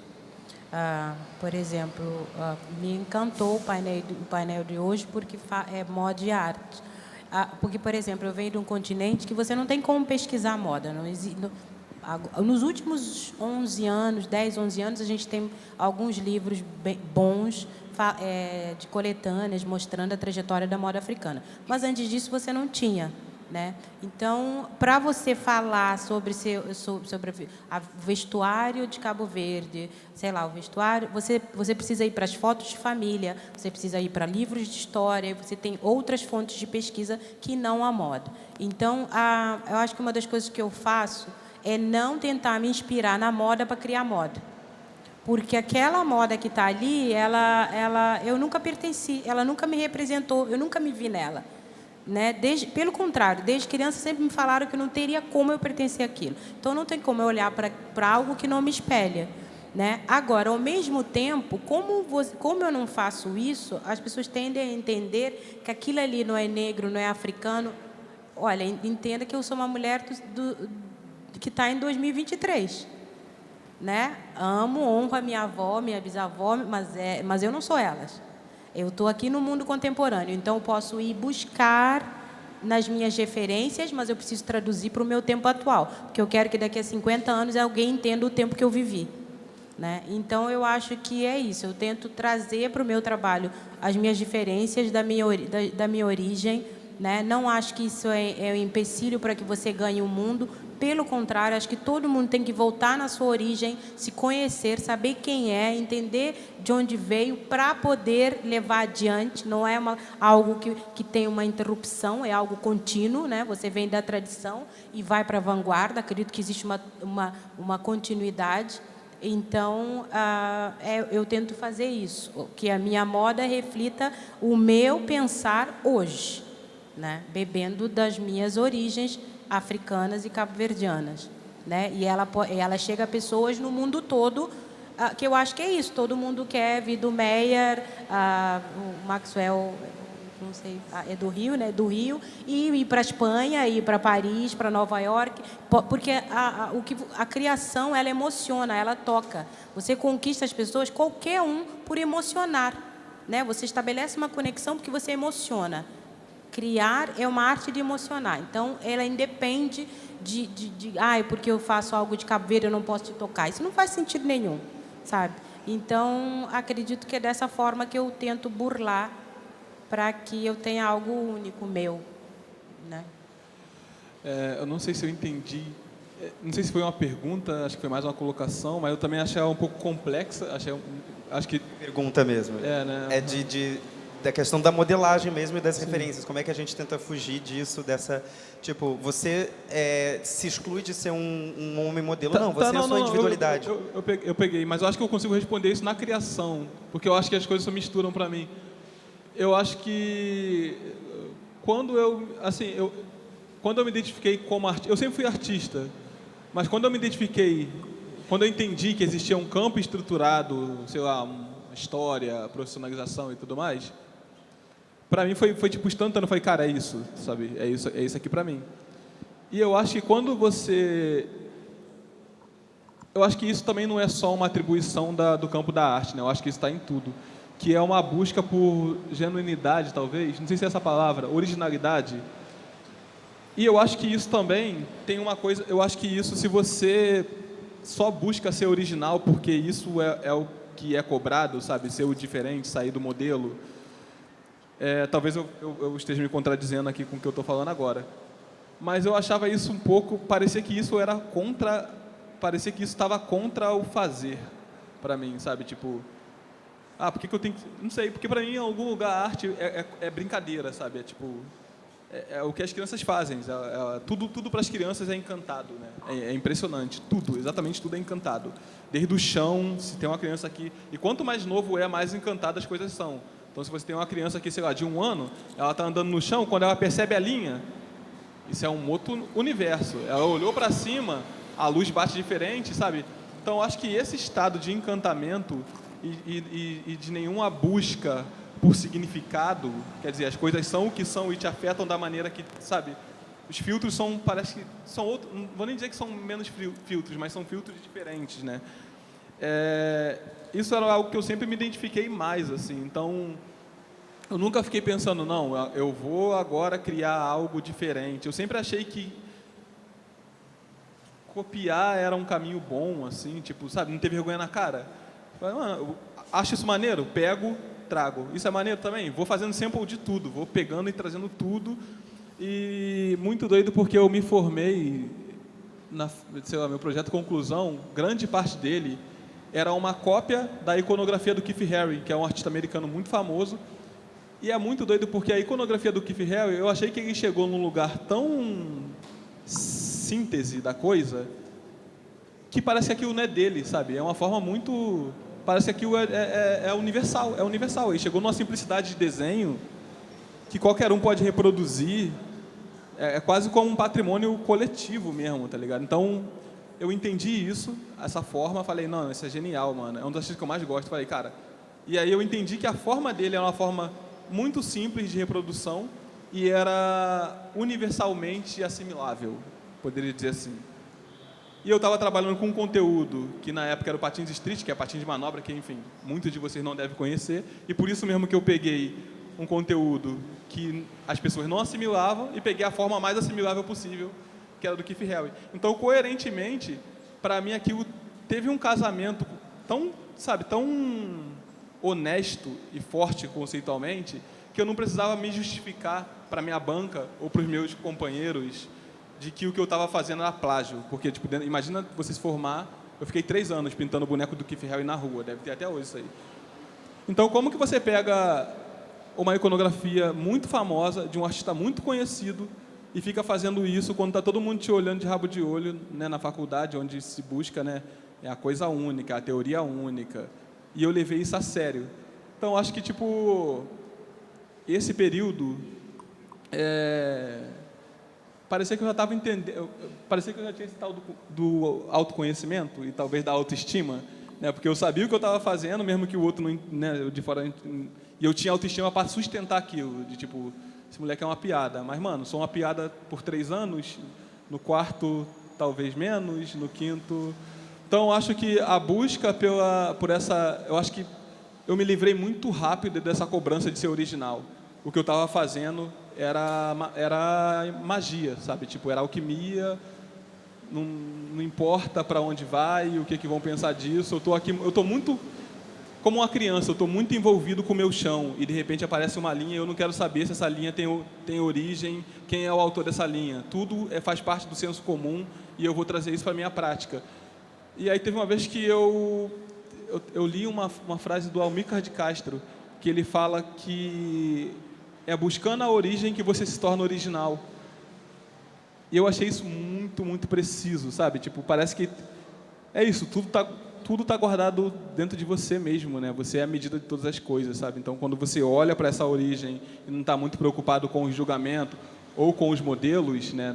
E não o modelo no sentido da repetição, mas o modelo enquanto algo que você tem que fazer, mas tem que também colocar o seu toque. Eu acho que eu não estava preocupado em colocar o meu toque, porque se eu copio o seu desenho, o fato de ser a minha linha, ser a minha mão ali, mesmo que eu esteja copiando, já é o meu toque. Então, essa preocupação ela acaba se diluindo assim, com o tempo. Essa foi a minha maneira de lidar com essa questão de originalidade, talvez de modelo e cópia, e que eu... Assim, acho que tudo que eu desenvolvi até hoje partiu disso. Se de alguma maneira hoje eu tenho uma assinatura ou um modelo próprio, essa não foi a razão para o que eu estava fazendo mesmo. Obrigado, gente. Obrigado. A gente tem uma pergunta ali, né? De um rapaz ali de touquinha.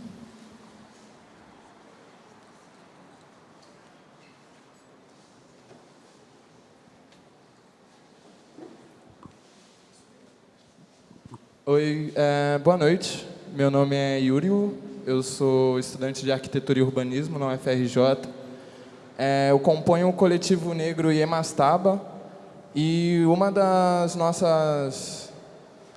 um dos nossos pilares, o que estrutura a ideia do porquê formar um coletivo, é a discussão decolonial sobre as questões da disputa espacial que acontece na cidade. Hoje eu estou vindo aqui pela primeira vez também, acho que grande parte das pessoas que estão aqui. E, bom, acho que, pelo menos para mim, como estudante do assunto, né, eu vejo uma questão espacial muito forte e percebo que eu acho que todo mundo consegue perceber o fato do som estar entrando, tipo, passando carro, passando tudo e tal. E levanta uma pergunta, tipo, pelo menos que eu me faço, que é a respeito desse como se dá e o que motiva a ocupação espacial dentro dessa disputa entre questões que, tipo, a gente pode falar, acho que vocês falaram bem, que essas disputas de narrativa, disputas sociais sobre identidades do negro ou do branco, como elas se refletem na arte, na moda, mas eu acho que é sempre importante entender essa discussão através do espaço. Eu cheguei aí no seu ateliê na Rocinha e, tipo, sei que teve todo um processo muito complexo para você acabar chegando aqui nessa ocupação. E eu queria entender como é que você se sente e entende essas questões. Eu vou repetir a palavra, né, que são questões de disputa mesmo espaciais, de, tipo, você precisar abrir um pavilhão e onde ele acontece, como ele acontece. Eu queria entender como você, tipo, vê essas questões. Obrigada. Muito obrigado, gente.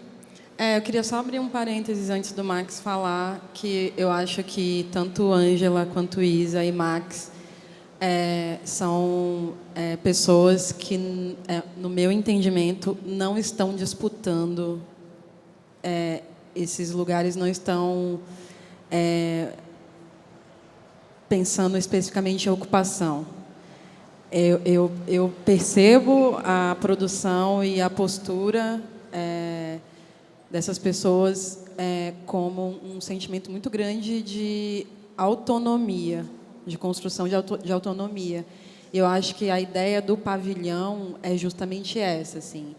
O pavilhão não faz parte do circuito do mercado da arte contemporânea, e isso é proposital, porque o Max quer liberdade, né? A Isa vai partir do processo criativo dela, pensando nessa alforria, a Ângela também.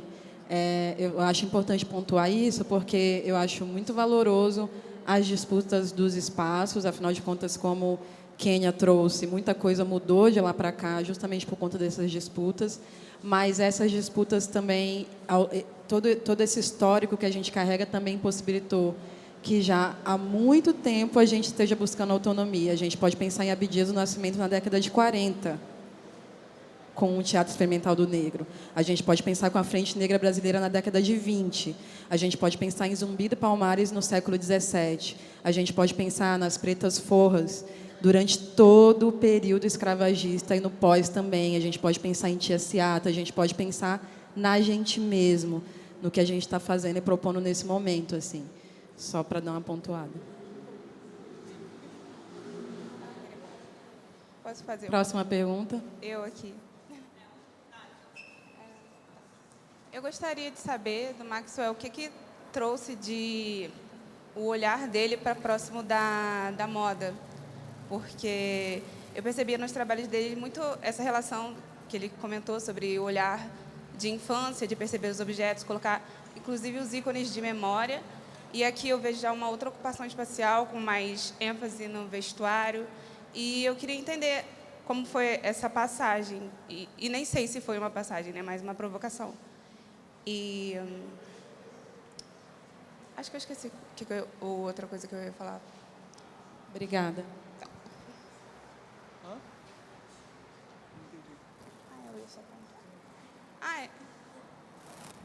Eu ia só pontuar também que eu entendo a relação do design, né, com a moda, mas eu queria saber de uma forma mais pessoal o que levou para esse ponto em si da moda. Agora eu vou me contradizer, né? Esquece tudo que eu falei naquela resposta que eu dei para ele. Cara, foi basicamente uma maneira de diferenciação. Queria ser diferente. Eu acho que, por exemplo, o patins street, que é uma modalidade análoga ao skateboard, que é de fazer manobra e tal. E essa ideia de querer ser diferente no sentido de, tipo, não vou fazer o modelo, tipo, vou ser original, vou ter uma vida original, agora eu vou ter uma vida original, que é tipo... Eu tinha muito medo de ter família, sabe? De, tipo, crescer, estudar, me formar, casar, ter filho, trabalhar e cumprir expediente. Então, eu pensava na minha vida como uma aventura. Evidentemente que eu acho que videogame, anime, mangá são são... O que seria uma boa palavra? Mídias, palavra ruim, né? Mídias que fazem muito parte do universo masculino, assim, né? Tipo, sabe, tipo, videogame, mano. Como é que é o nome do bagulho lá, Rafa? Narrativa do herói. Como é que é? Jornada do herói. Né? A gente é muito influenciado e a gente também é muito competitivo, né? Feito para vencer. Você está me descrevendo, eu sou mulher. É o futebol. Tá certo, é isso. Então, eu acho que dentro disso, quando eu escolho fazer patins street, tem a ver com projetar a minha vida enquanto uma aventura. Só que eu não escolhi o skate, eu não escolhi o BMX, eu não escolhi o bodyboard. Dentro da favela, né, a cultura do esporte lá é futebol, bodyboard. Se alguém puder me ajudar aí. E aí eu escolhi fazer patins de street, mano. Tipo, sabe, quem é que anda de patins? Quem é que faz manobra de patins? Sabe? Ninguém. Então eu era o único ali. E aí, evidentemente, que fazendo patins de street eu fui entrando em contato com uma cultura americana. Então o jeito de se vestir era muito diferente.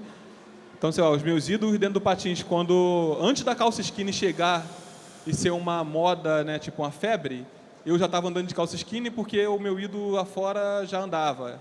Parecia que a moda chegava primeiro no patins ou no skate, né? Tipo, né, quando você olha os teus ícones, quando tu vê os skatistas tá andando com tudo calça, como é que fala, Rafa? É alfaiate? Alguma coisa assim. Tu sabe, quando tu vê um skatista, tu fala, ih, mano, vai chegar na Rocinha isso aí, mano. Então eu acho que a moda entra para mim nesse cruzamento, sabe? Tipo, tava ali na favela e falava, mano, baile funk, tá ligado? Vou ouvir Link Park, tá ligado? É isso, sacou? Tipo, então acho que o rock foi uma parada também, tipo, na contramão do funk e o patins enquanto esporte, e aí, consequentemente, tanto o rock quanto o patins, eu acho que ele me trouxe essa ligação com a moda. E aí depois eu vou para a PUC, estudar comunicação visual, e ali tem um curso de moda também. Eu podia facilmente ter feito moda, eu gostaria muito de ter feito moda. E ali na PUC eu começo a ter contato com os alunos de moda, disciplinas de moda, acesso ao laboratório, que é onde eu acho os papéis pardos com as anotações dos alunos e vai dando nisso aí que vocês estão vendo. Próxima pergunta. Só uma questão técnica.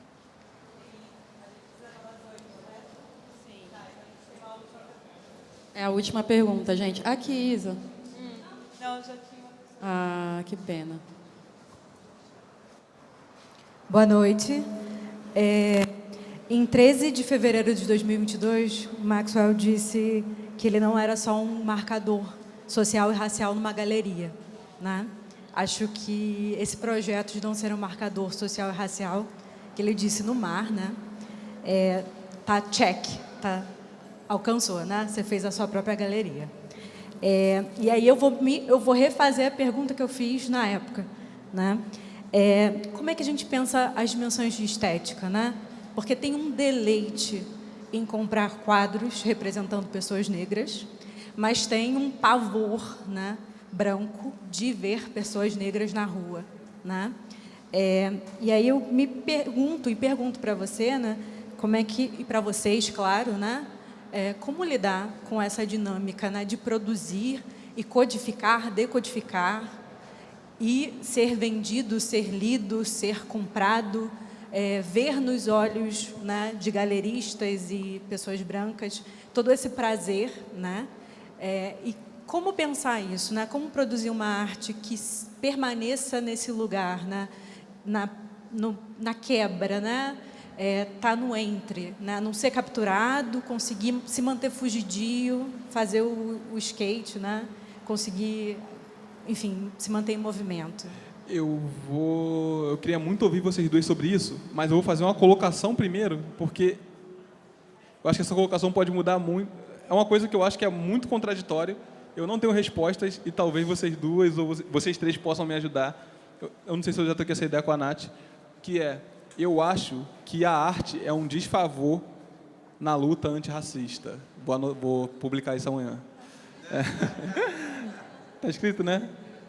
É verdade, é verdade. mas eu acho que a arte é um desfavor na luta antirracista, porque a arte, eu acho que tudo que passa pela linguagem plástica afasta a coisa, sabe? Tipo, quando você pega e pinta uma pessoa preta, a pintura, tradicionalmente, ela está construída dentro das convenções do belo, dentro da, sabe, toda essa ela está convencionada, né?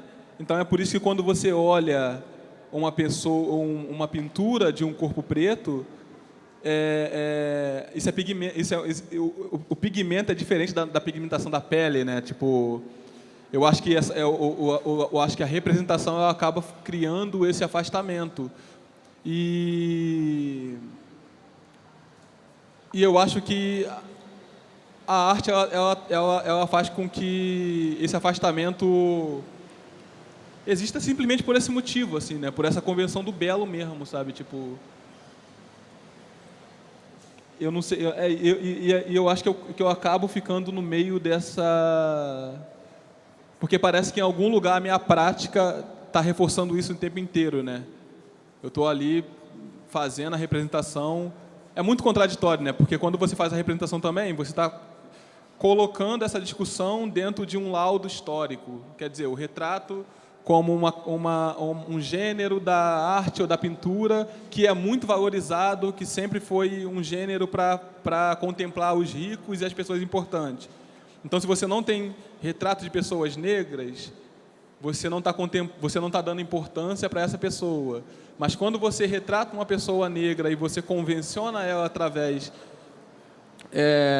dessas noções estéticas e do belo, é isso. Eu acho que essa convenção faz com que o cara olhe para aquilo e fale, nossa, uau. O cara chega numa exposição onde eu estou, sei lá, pintei um moleque baleado, ele vai me dar parabéns. Ele fala, nossa, que esplêndido, parabéns. E isso é muito constrangedor, né? Mas você compreende porque aquilo é uma convenção. Então, às vezes, é isso. O cara olhou, né, o brancão racista entrou aqui e falou, uau, gênio, saiu ali fora, escondeu a carteira, tá ligado?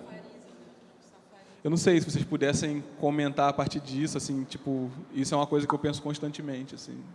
Eu gostaria de... Não sei se eu sei comentar direito, mas eu acho que tem duas questões. Eu acho que não é sobre... se fosse sobre não ter coisa de preto, coisa de negro, arte, música, a gente não sofreria tanta apropriação. Eu acho que é sobre não ser preto, né? Não sobre não, né? Então, acho que, por exemplo, quando uma pessoa compra um quadro de uma pessoa negra, que tem uma pessoa negra representada, na cabeça dela, ela não está correndo risco nenhum. Ela está levando algo que é ali, estático, não vai retrucar, não vai falar, não vai, sabe, não vai confrontar, ela vai estar na parede dela. Acho que existe até um certo fetiche, sei lá. Vou levar, vou botar na minha parede, mas, por exemplo, é muito mais difícil a pessoa convidar o Maxwell para um jantar na mesa dela.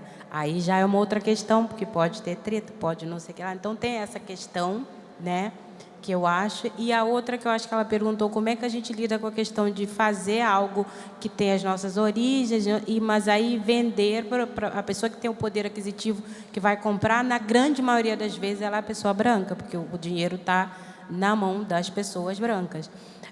Mas aí eu, no meu caso, eu separo as duas coisas.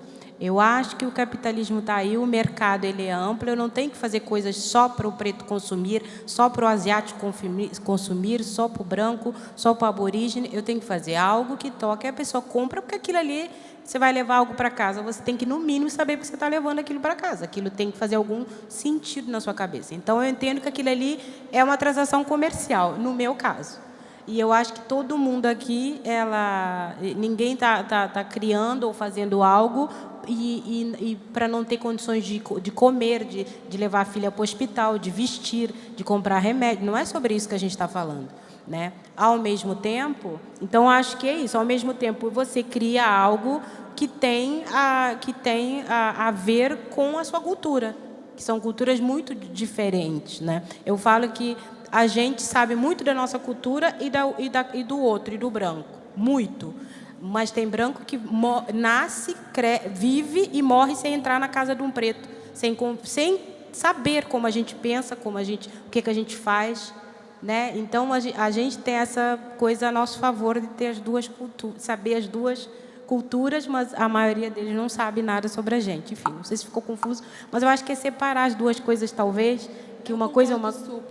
Eu concordo super, mas eu acho que quando a gente pensa o sistema, talvez tradicional, que a gente está falando da moda e da arte, eles são feitos para aniquilar, talvez, e tirar o que a gente está fazendo e está pensando. E quando você coloca tendências ou passa um tempo, o corpo preto é uma tendência, né? Vira essa fetichização, e religiosamente as pessoas têm muita culpa e elas resolvem às vezes a culpa delas comprando algumas coisas, e isso é um mecanismo que funciona num sistema como o nosso, Brasil e em outros lugares. Então isso também me lembra muito Atlanta, que a 3ª temporada, eu acho que todo mundo tem que ver, gente, por favor, assistam.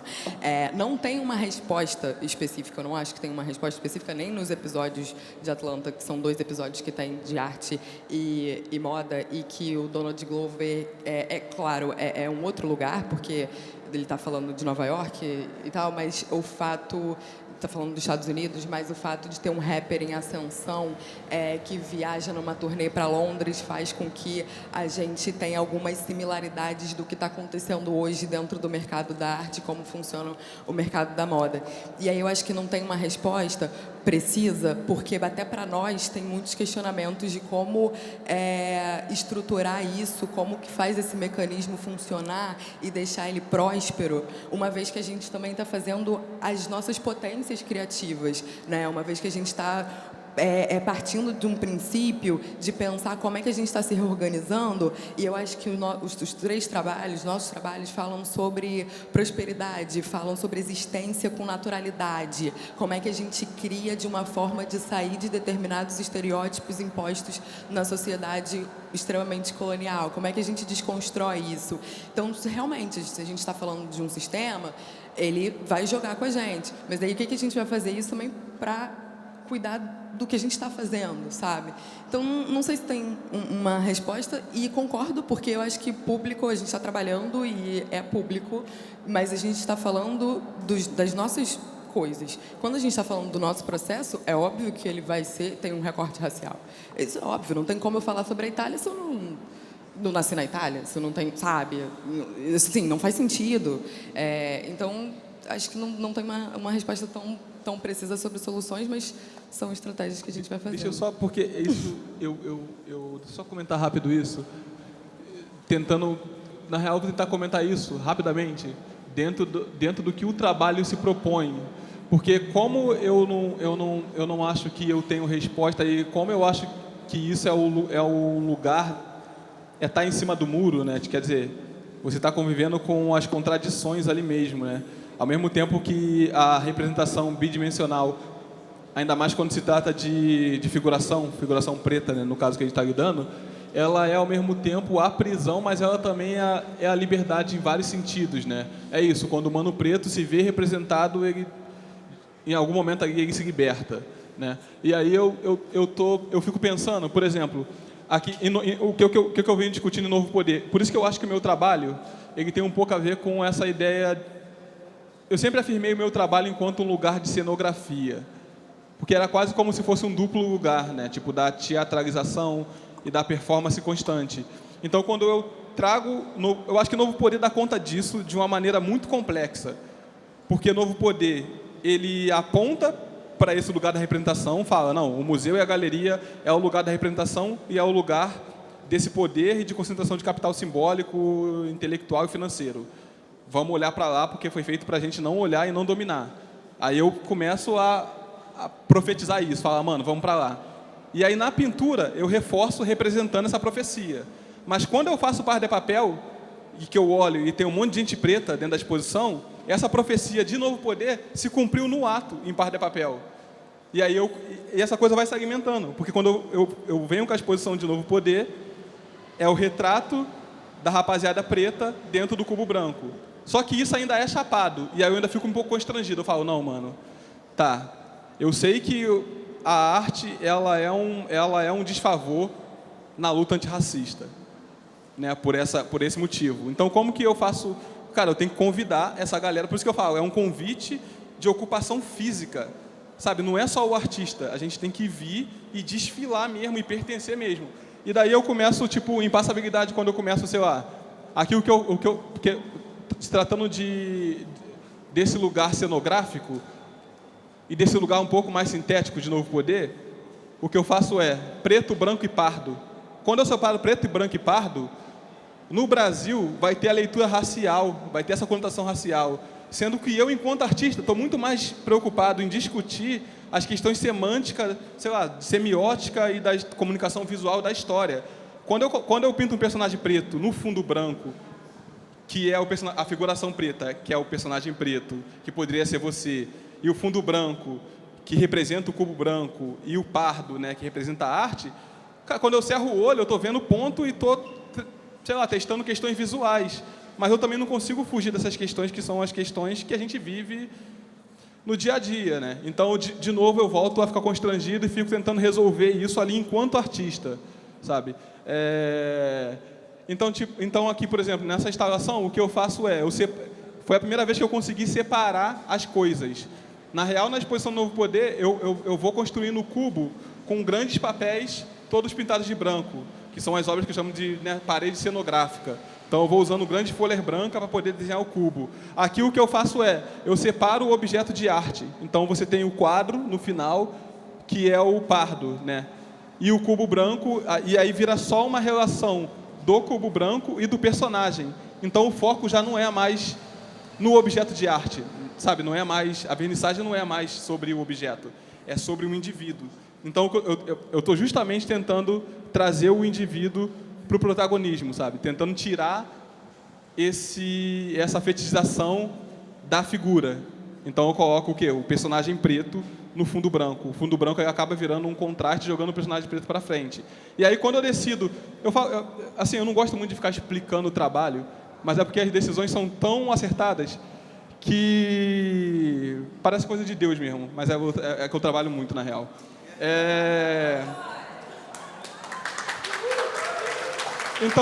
Então, quando eu decido o formato do trabalho, desde a escala, né, até, né, desde o tamanho até o formato, esse formato é justamente tentando de novo alcançar esse lugar. Quer dizer, é um formato que ele é mais próximo do formato de corpo, não é mais completamente aquele retângulo, né, horizontal, ele é verticalizado e ele tem essa escala humana. E aí eu acho que talvez o segundo passo, que seria, né, tipo, sair do bidimensional, fazer com que isso seja realmente o corpo, talvez seja já separar a figuração preta do fundo branco. Quer dizer, recortar o personagem, trazer o personagem para frente. Entende? Só que é isso, são tentativas que vão ser sempre limitadas. Porque, ainda que eu vá trabalhar com teatro, por exemplo, o teatro ainda é uma representação. Por mais que ela seja o corpo atuando, é uma representação. Ainda que eu convide as pessoas para vir no pavilhão e ocupar esse espaço, quando a gente chega aqui, é performance de novo, tá ligado? Eu levantei da cadeira, tá ligado? Agora, e tô aqui, né, tipo, falando, sabe? Tudo, no final das contas, acaba virando performance e representação. Então, no final, você acaba não tendo muita solução, né, de como resolver isso mesmo, assim, né? Tipo... É que eu acho que isso não está no campo social, a performance está no campo da vida, né, do ser humano. Porque a gente se encontra e se enxerga a partir do contato com o outro e a gente quer, né, ser importante, ser bonito, ser inteligente, autêntico, especial. Está no campo da vida mesmo. Não tem como... eu acho que talvez agora, eu falando aqui um pouco, talvez eu tenha achado um pouco uma resposta, né? Tipo, no final parece que tudo é representação, né? Por mais que seja carne e osso, né? Um é tinta, o outro é carne e osso, mas ainda em um lugar é isso, é tudo representação, é tudo performance, é tudo teatro, é tudo... É isso. Vamos encerrando aqui. Quero agradecer a Ângela, obrigado, igreja. Isa, Max, vocês. Muito obrigada.